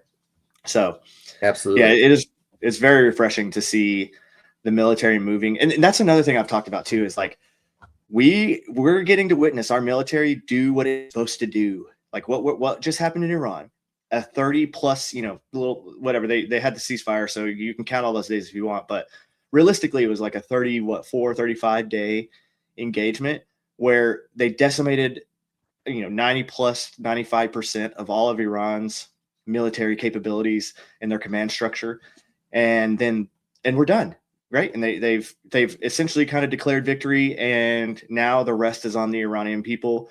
We're not bogging down with an endless ground war. We're not sending in a bunch of troops to try to foster regime, a regime change and then nation No, we've building. tried that, and Yeah, it doesn't work, and they it don't doesn't want work. that. The Well, in Iranian Iran, people are going to decide their future. right? And that's what it's a lot like. Iran is a lot. There's a lot of different there's a lot of different ethnicities of people there. There's a lot of different sects of people that aren't the same as, like, it's kind of like Afghanistan. Afghanistan has like 110 plus tribes of different people with all different views and different different religious aspects, different all kinds of things, whatever traditions. They were never going to accept a centralized federal government that told them all exactly what they were supposed to do. There's just no way that that's ever going to work. The Northern Alliance was only going to work because these warlords at the end of, so like the way the Northern Alliance was going to work was to kick out the Taliban, was going to win that war. And then those warlords were going to peace, they were going to, like, this is my province, this is your province, this is your province. And that's the only way that it's ever going to work. People still today don't realize that that's how Afghanistan is split up. The Taliban allowed certain warlords to take over these provinces, and they're kind of governing it loosely, but it's not the way that we would look at a centralized government over a country. And that viewpoint from, it's kind of like snobby American, like, we're giving you democracy, you should love this. Like, they don't want that, right? They don't want that kind of governance, and they don't want that kind of rule.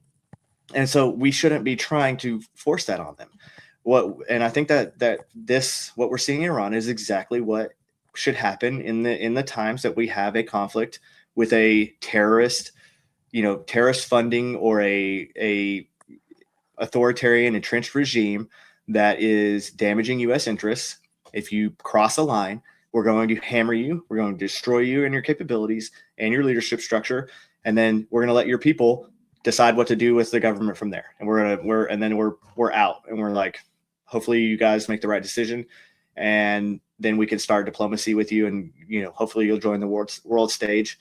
Because ultimately, if the Islamic Republic ends up falling, and whether it's Pavli or whether it's someone else comes into power, if they are a leadership structure that will, like, hey, U.S., all, Western countries, build your embassies, let's have diplomatic relations, let's start trade, let's join the world.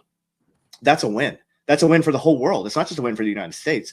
It's a win for the world. It's a win for the Middle East. It's a win for all the Gulf states, because now they aren't plagued by a terrorist state that's going to continuously be pushing proxies against them at all times, right? So, like, it's crazy to me that people don't see the benefits that are going to come from this.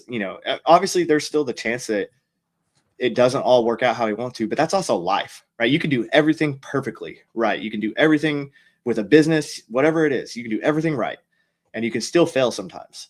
And that's just the reality of living. And, hopefully this all works out and it's beneficial to the world, but it is refreshing to see us utilize our military and our planners and everybody in this manner, and then get out and be like, we did everything right. And hopefully this situation is going to get better. Yeah. And for Iran, look, the Iranian people are not our enemies. It's the regime that is our enemy. And right. there's serious resistance movement. People like those associated with the MEK and the Rajavi network, who've been fighting for the Iranian self-determination for decades. And the Iranian people deserve to decide their own future. But the regime, the mullahs, they understand only one thing. And Trump's blockade is speaking that language fluently. And Chase, I wanted to real quick, I did want to just show your audience something real, that this is not a talking point on the Biden procurement stuff. Yeah. Let me just make sure I got this here. All right. Here we go. So, let's see. Do you see that? Yeah, let me add it. All right. So right at the top, it says, and I am reading directly from this: the federal government is the largest consumer of goods and services in the world, spending more than $650 billion each year. The purchasing power makes the federal procurement a powerful tool to support ... build generational wealth. This was December 2nd, 2021. And this was from Deputy Director for Management for Biden. And so, I mean, build generational wealth, that is not a procurement office talking. That is a political office talking. And then if you just scroll down to the management action part here, then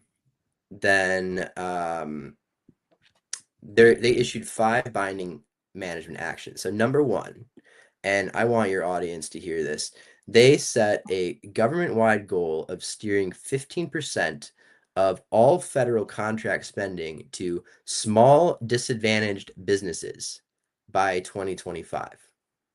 And they let's see, was it 15%? Yes, to meet the president's 15% goal by FY 2025, if you read that second paragraph there. And they tied the senior executive service, the SES officials, which are the highest ranking bureaucrats, as you know, in the federal government, directly to these quotas in their performance reviews. So if you were an SES official at the Pentagon or at HHS or DOD, your bonus and your career advancement was now contingent on hitting racial set-aside quotas. Full stop. And Chase, here's the part that should really, I think, make your audience's blood boil, because in the same document, it literally says, again, reading directly, yeah.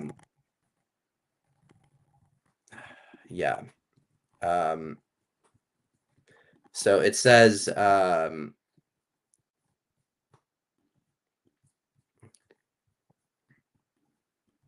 yeah, it's not there, but somewhere in here, yeah, it says basically the achievement of socioeconomic and other small business goals shall be prioritized over achievement of best-in-class contract goals. Yeah. So, I mean, what does that even mean? That's like Kamala Harris word salad there. It is. Mean, best in class, that means lethality. That means the best product. That means the best price for the taxpayer. Biden's OMB, I mean, this was not a secret. They were putting this out there for the world to see. Biden's OMB told the Pentagon, hey, hit the DEI quota, even if it means you don't get the best product. And this is what you were up against, man. I mean, you served under this. You watched this. You sat through the diversity is our strength speeches at graduation that the generals were forced to give, and you got out. You didn't re-enlist before 2024 because you didn't know it was coming. And I think a lot of good men made that same calculation. Obviously, it was not just you. I mean, you probably spoke to a lot of other guys that were in your situation. So actually there was a they brought in a bunch of us that were refusing to re-enlist and that were getting out, and they like kind of, I don't want to say begged, but they were like, hey guys, everything's going to get better. We promise, blah, blah, blah, blah. And so I was an E7 at the time. And so we lost more. I can't remember the exact, I did a post about it a while, like when I was getting out, but so this is years ago, but the Special Forces Regiment lost more E7s and E6s in that like 22 to 23 in that year to 2 year span than they had lost in like 2 decades before that altogether. So just straight up dudes like, nope, I'm not re-enlisting. I'm not even going to retirement. I don't care about it enough to go to retirement, even though I'm over halfway there. I mean, I got out at almost 14 years. That's when I got out of I ETS did almost 14 years. So, wow. And a lot of people are like, well, you only had 6 more years. You only had like 6 more years, or probably 5.5 years or so left. Yeah. And I'm like, yeah, but if most of those 6 years would have been under another like a Biden or a Kamala Harris. I wasn't dealing with that, man. Like that's just not what I'd already been under. I joined in 2010, so I'd already been under Obama for 6 years, and then we had that brief little time under Trump, but that was still the Trump administration. His first administration was still just embattled, especially after losing the midterms. It just, there wasn't a lot of big changes that happened in the military either. And Mattis he was kind of, I don't have a lot of bad things to say about him. It just wasn't the changes in the DoD that we thought were going to happen under Mattis. So it was just, there was a lot of reasons behind it, but I was like, no, I'm not doing it. And there was a lot of guys, that were in the same kind of camp that made that same decision, to the point where they were having meetings, like higher level commanders were having meetings about it. And it was also part of the reason why there was some pushes in SWCC, which is the Special Warfare Center and School, which is where they make Green Berets. It's the whole pipeline for the qualification course. There was discussions on whether or not they were going to change the way that they were, the criteria, all the stuff, because they were low on manning. I mean, we're talking, there was very few companies in the SF regiment that had full teams, and there was the full company and full teams. Like, that was a thing of the past. Now you're talking about, you might have, of the 6 teams in a company, you might have 2 teams that are full, that have the full 12-man ODAs.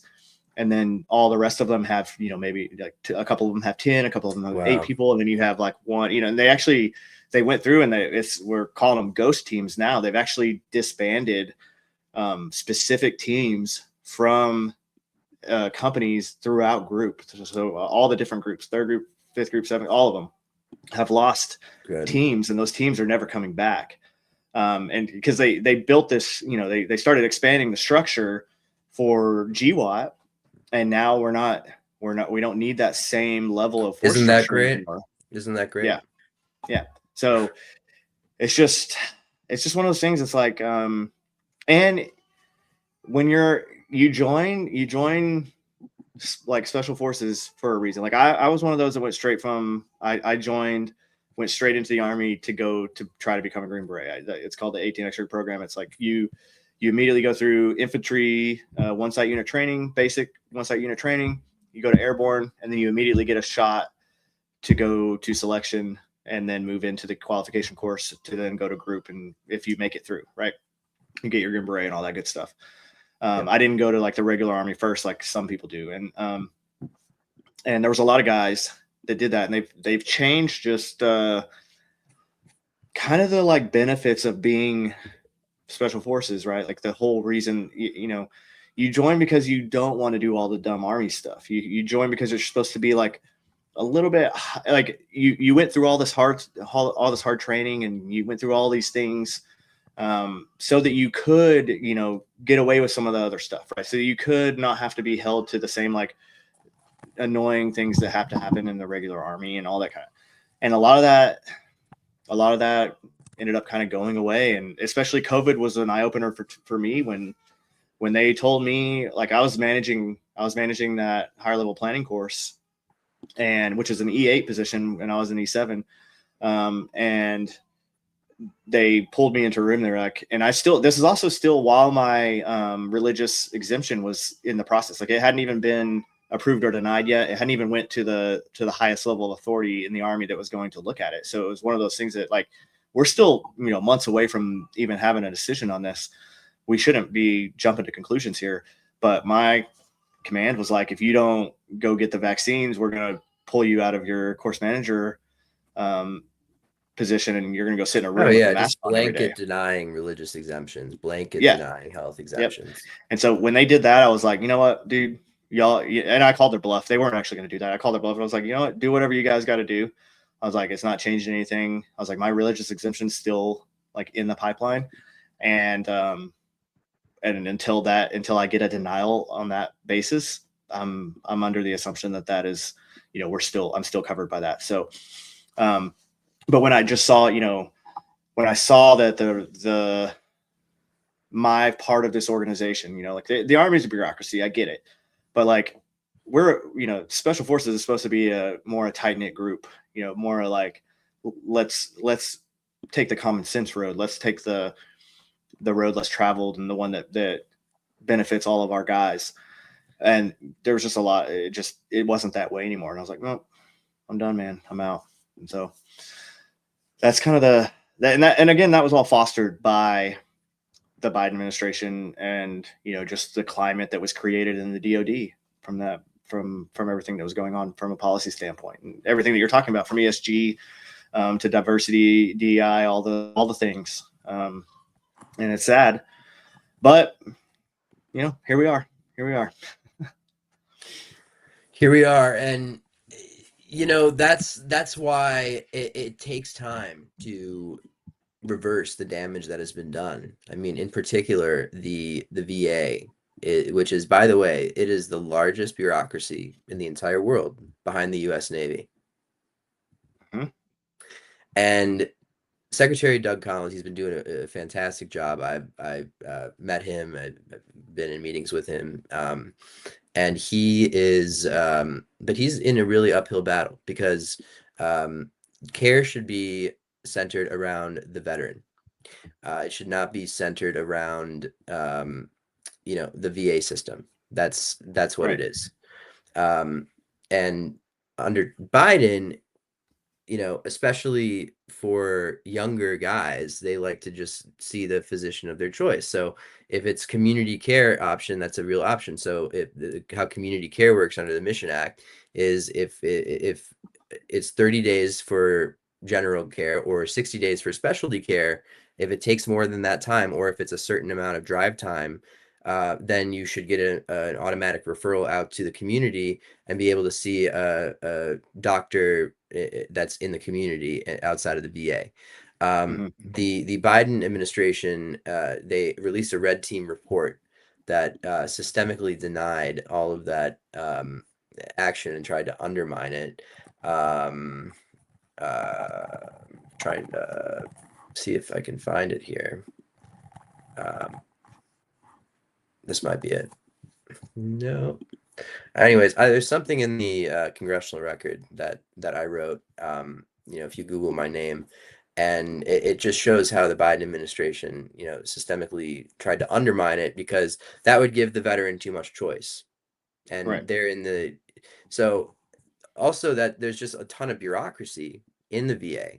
So when people say that, oh, you know, Secretary Collins is firing all these employees in the VA and crying foul, I mean, that is just totally false. What he's doing is he's cleaning out all of the just all of the rot that is from this DEI holdover. I mean, all those staff none of the staff he has let go are front end medical workers. So EMTs, nurses, doctors, PAs, none of those positions have been touched. In fact, he's hired more.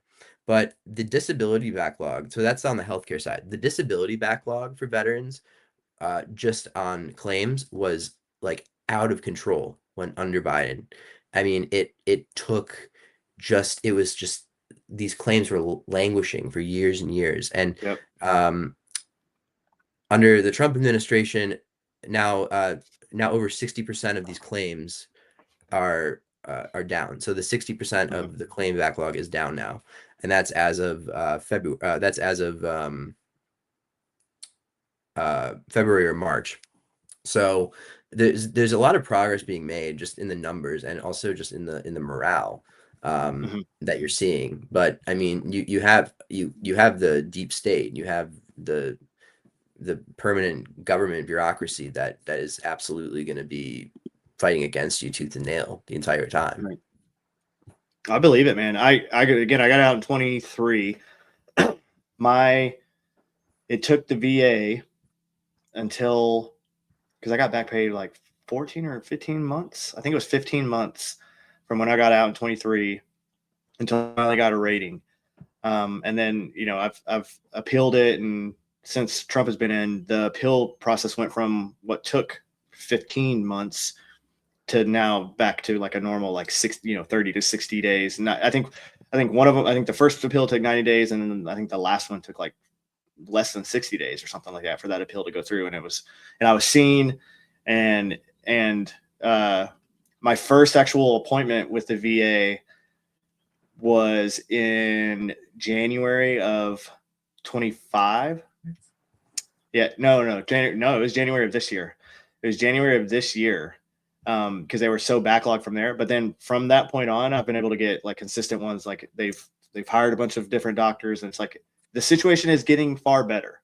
So the everything that they're doing is working, and I can tell that just by how quickly things are happening now. And now, like I'm actually getting calls, and they're like, "Hey, we need to set up this appointment." I'm like, "Oh, this is weird." It went from like a year, it'd take a year for me to get an appointment now to that's something that we worked on very, very. Yeah. Yeah. So that's huge. And that's amazing for and that's something Biden veterans killed. Actually, he killed that program where the TPAs would reach out to the veteran to schedule the appointment. That was something implemented during COVID, and then he killed it during the end of his administration. So Trump brought that back. Yeah, no, that's important, because I'm one of those, like, I'll get busy and I'll forget, and I'm like, if they tell me like you just call and make an appointment, I'm like, okay. But if it's not a problem that's like affecting me, but what if you're on hold for 2 hours? Right, exactly. So it's just one of those things. Like I may not, it may slip my mind, and then 2 weeks go by before I'm like, oh shoot, I was supposed to call.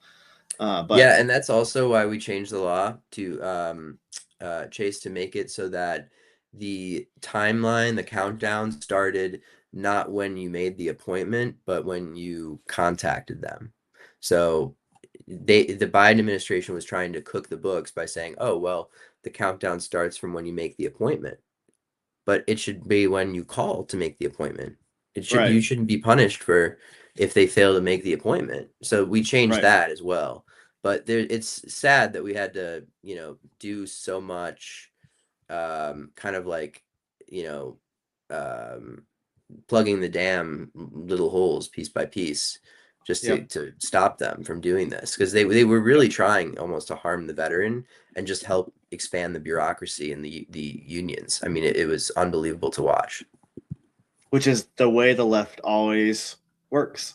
And by the way, veterans like you have earned those benefits. You've worked for the country and you've earned those benefits, and it is not an entitlement or handout. It is something that is earned, and it should be the best customer service that is given by the government, and it should be up to the standards of the veterans, many of whom bore all of whom bore the flag on their arm, and many of whom even made the ultimate sacrifice. We owe it to our veterans to give them the best care.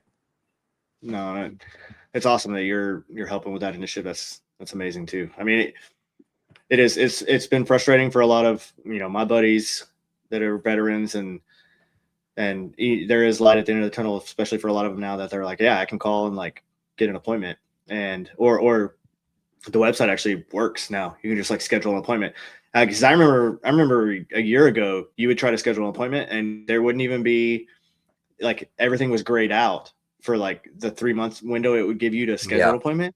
You couldn't even click anything because there wasn't any appointments for you to even make. Right. So but now you can't. You can go in there, you can click, and you can just like set an appointment, and it works now. And it's amazing that stuff like that. It just goes to show you that when you actually like bring people into the an administration that actually cares about the veterans, or about just people in general, and you put competent people in charge of those bureaucracies, and you're like, hey, this is now the focus, not this other nonsense that doesn't matter. This is the focus, and this is what we're going to do. And it works. You can do things. People do things, and now I can get an appointment, and it works. And it's great. It's great. So that's another win. That's another amazing thing that Trump is doing. And I honestly, for any veterans that are watching this, if you've been super fed up with the VA in the past, give them a call now. Go on if you don't have an account, like the va.gov account, get your account set up, and you can do everything online. It actually is a lot easier. It actually does work now. The whole system works. Worst case scenario, call, get your appointment set up, and go start getting seen, and you will get seen. I had a call this morning before this. I had an appointment. It literally took 4 minutes for the call to get my prescriptions like reset and then sent to me again. And they send everything to your house. It's working now. So definitely, if you've been frustrated in the past, give it a try now, and I think you'll be surprised. So wow, that gives me chills. That's so great to hear, Chase. Yeah. And also, if anybody has issues with VA, I can't promise anything, but please reach out to me, and I can probably help you navigate the situation and reach out to the right people to help with your case. If you've tried reaching out and it hasn't worked, please contact me. No, that's awesome. No, thank you for that. That's cool. Well, there was one other thing I think you wanted to talk about. What was was it? Text me about it. Oh, the broadband. Yeah. I want to talk about that, but if it's all right, I just want to show folks one more thing on the screen here, just to really show kind of what was really going on. Let me present.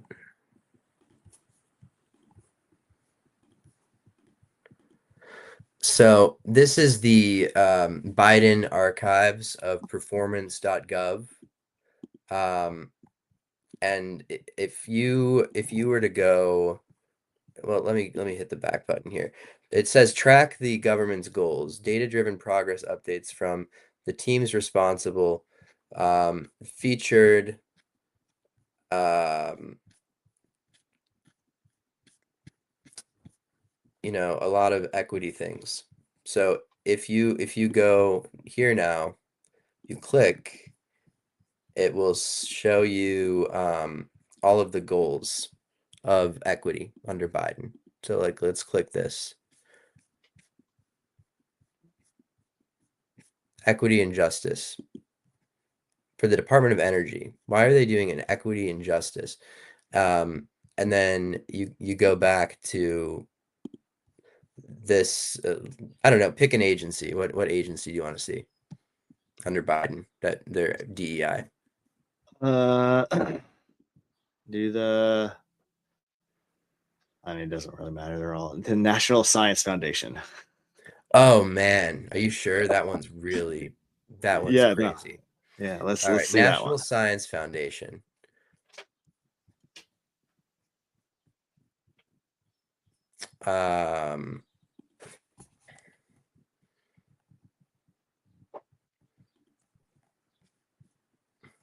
Improve representation in the scientific enterprise by making changes that will lead to an increase in proposal submissions led by individuals from underrepresented groups and from underserved communities. Wow. And then it's making quotas.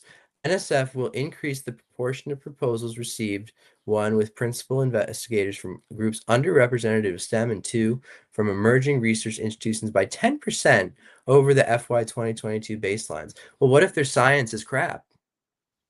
Dude. But then what? I mean, this is literally, look at this. If you click their FY 24-25 priority goals under this National Science Foundation, there's only one. There's one goal that Biden admin had for that. It's increasing representation. Look at it. Seriously, it's the only goal they had for that fiscal year. That's wild. It's wild. I mean, this is insane. What is this website again? This is all you have to go is the website is still up. Just go to performance.gov/equity. And it will say the page you're looking for is not available. Just click visit the Biden-Harris archives. Bro. You got it? Yeah. And then goals by agency. And you can just, it literally has a laundry list of all the offices that they have. Dang. Yeah. Just scroll down the page and you will be shocked. And this is what we allowed to happen for 4 years. It's just insane to me. Yeah, let's see what VA had. I'm afraid to look. Mm-hmm.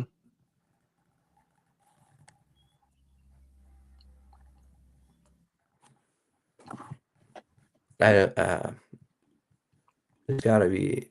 See, they were smart here. They When hit it. we were control effing the budget Yeah. to try and strip out diversity stuff, they stopped using it. Right. So they snuck things in, like the National Science Foundation, like underrepresented. Here, Here it is. so they got sneaky, but it was still in there. Mm.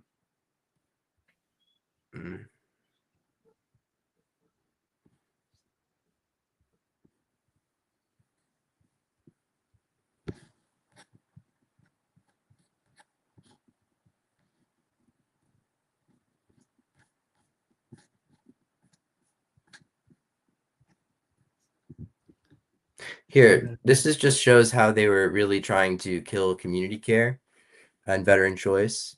Their metrics were, they were saying it's a good thing when the VA medical centers were reducing or only sustaining average community care scheduling.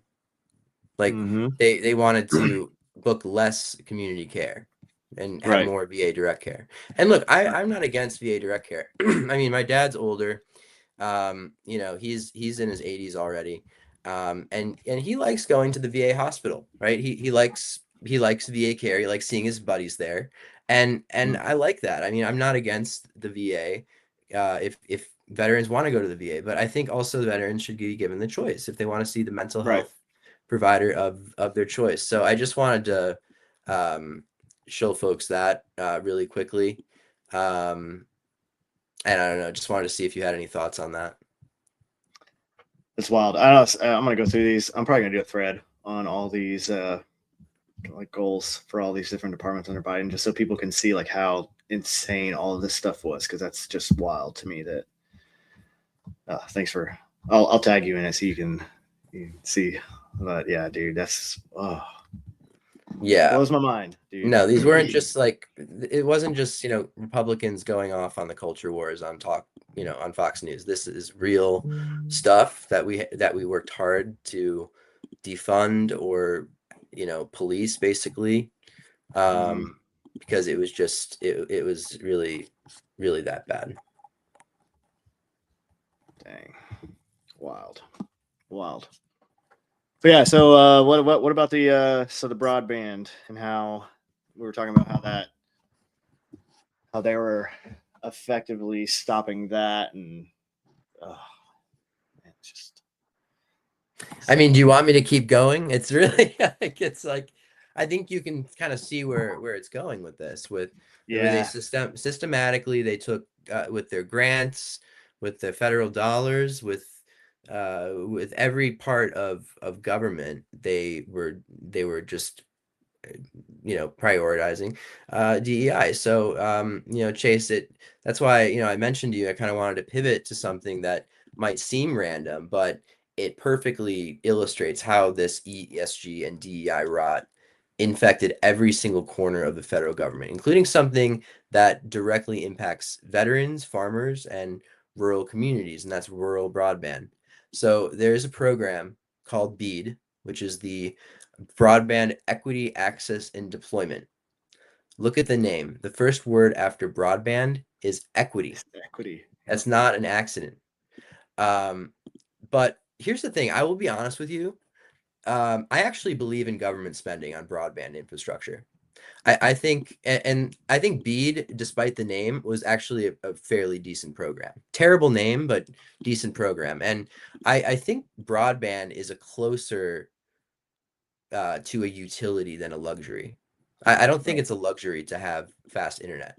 You know, it's a utility. Like rural veterans, rural families, agribusiness, these people need reliable internet access to participate in the modern economy.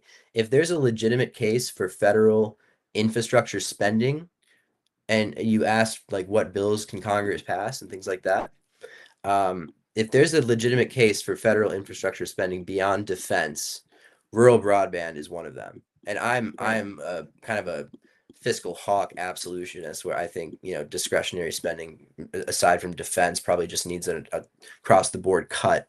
But you know, For but broadband, yeah. but Well, broadband, I mean, it's a new phone, right? Like in yeah, the when I was growing up in the 80s and 90s, getting every home had to have phone lines ran to them, and exactly, so this is the exactly. new version of that. Exactly. That's a great comparison. And that phones were a utility. Electricity is a utility. Internet access is a utility. So it might not be defined in law as that, but it certainly looks that way. But what did the Biden administration do with the $42 billion that Congress appropriated for this exact purpose? Excuse me. They turned a legitimate infrastructure program into this woke jobs program. And Of course. I think already, you can see where this is going. Yep. They embedded union membership, and we were texting about this, and I mentioned this to you. They embedded union membership requirements directly into the contract bidding process. That's number one. Number two, they steered grant money away from competitive private contractors towards preferred co-ops and union shops. And number three is they buried DEI compliance requirements in the grant conditions.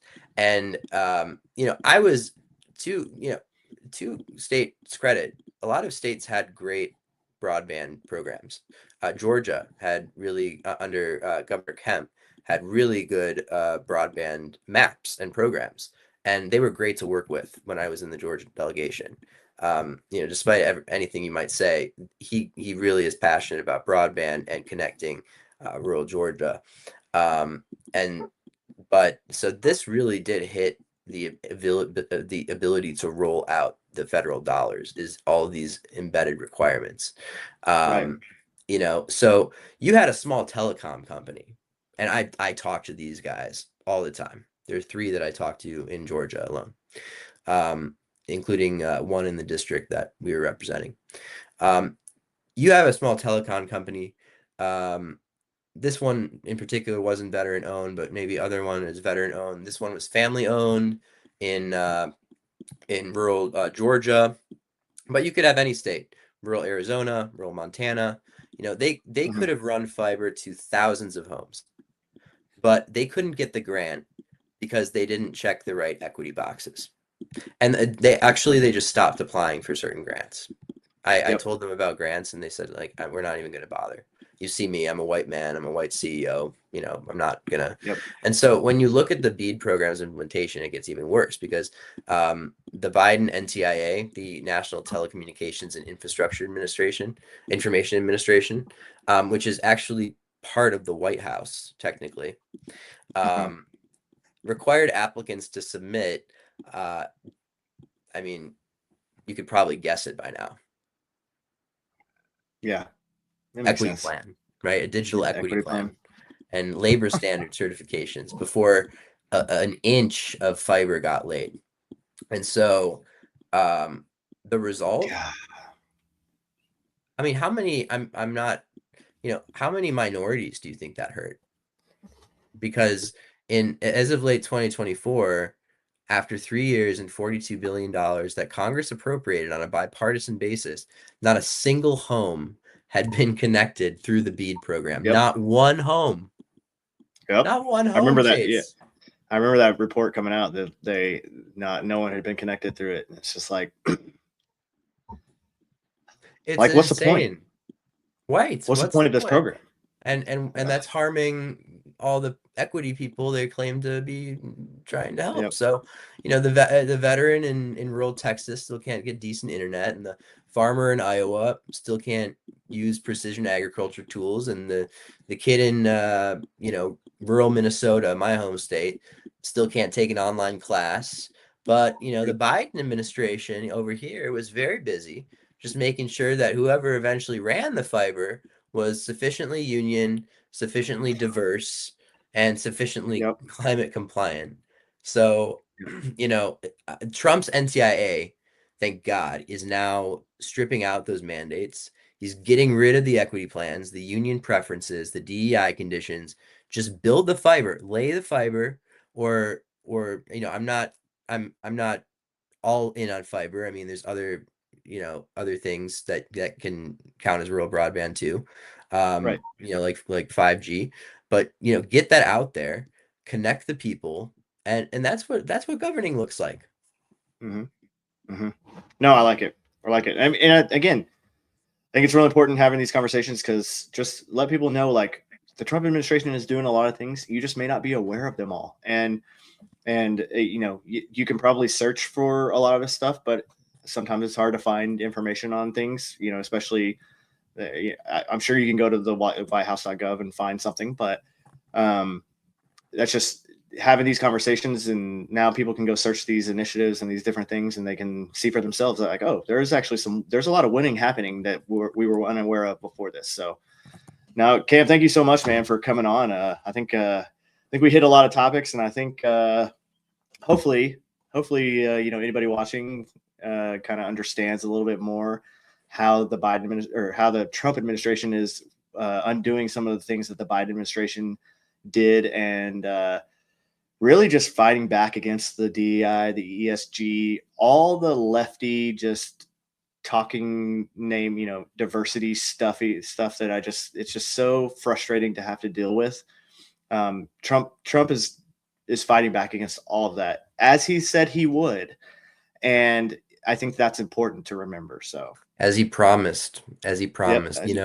and that's Yep. why, Chase, I just want to close with something that I think is really important for your audience to hear. Trump is doing a lot right now, and I mean a lot. Okay, like, blockading Iran, unleashing American energy, reforming VA, protecting your 401k, rebuilding fiduciary duties, NGOs, you name it. He's doing every single day. There's something new. And the legacy media's entire strategy is to make the noise so loud, the drama, the personalities, the outrage cycle, that we as the American people never stop to look at what is actually getting done until we ask, like, it seems better, but what is getting done? How can we tell people that? And I think that's what's happening, because if you look at the actual policy wins, the actual EOs, the reforms, the House bills, it would be a genuinely historic first and a year and a half. So, Right. I just hope everybody, you have a very informed audience already. But stay informed, go find primary sources, pull up some of the actual executive orders, pull up performance.gov, pull up the annual Vanguard, the actual Vanguard settlement documents. The receipts are all there. And, the left is just counting on you kind of being too busy with our families and our actual day-to-day lives, and too overwhelmed to find them. So, Right. Chase, I'm gonna send you some of these links after the show. And if you want to post those, Absolutely. either in the show notes or somewhere else for their audience, they can dig into any of that. But Chase, I genuinely cannot thank you enough for the platform, brother. So Yeah, man. No, what you're doing really matters. thank you for coming on. I love having, people come on that, because I mean, I know that this stuff is happening, but just having you come on and really speak to it, in an informed way, and then and just the way that you're involved in this process, right? You see the day-to-day happening, you see the view that no one else is, a lot of people aren't seeing, and that's very important for people to understand. And you're a primary source, which is important, right? Like, I'm not bringing on I'm not bringing on a comedian who has never done anything in government, and he's like, I just think that somebody should do something about this. Like, you're involved every day. This is part of your life, and you've like dedicated your life to this stuff, and it's very important. And you're passionate about it, and you are passionate about Trump and Trump's wins, and the Republican Party just doing the good that it's doing. So thank you for coming on and for helping explain a lot of this information and a lot of the processes that are happening. And yeah, man, and hopefully, soon get you back on and we'll update, what's going forward and try to do something before midterms, because midterms are very important, especially like we talked about earlier with the warfare, the lawfare, all the different things that they're going to try to use against Trump if we don't keep a majority.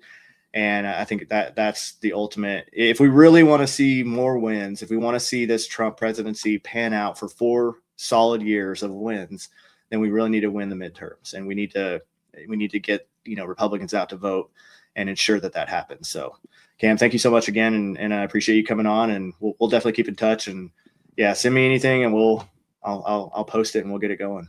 Yeah, honored to be a part of it. Let's do it again. Cool, man. Appreciate it. Everybody else, thank you so much for hanging with us and going through it all. And I forgot to say it. You're supposed, like, subscribe, all the things, reshare, repost, please. It helps with awareness, and it helps somebody who maybe didn't know get to see some of this information. So thank you all so much, and God bless. And until next time, see you all.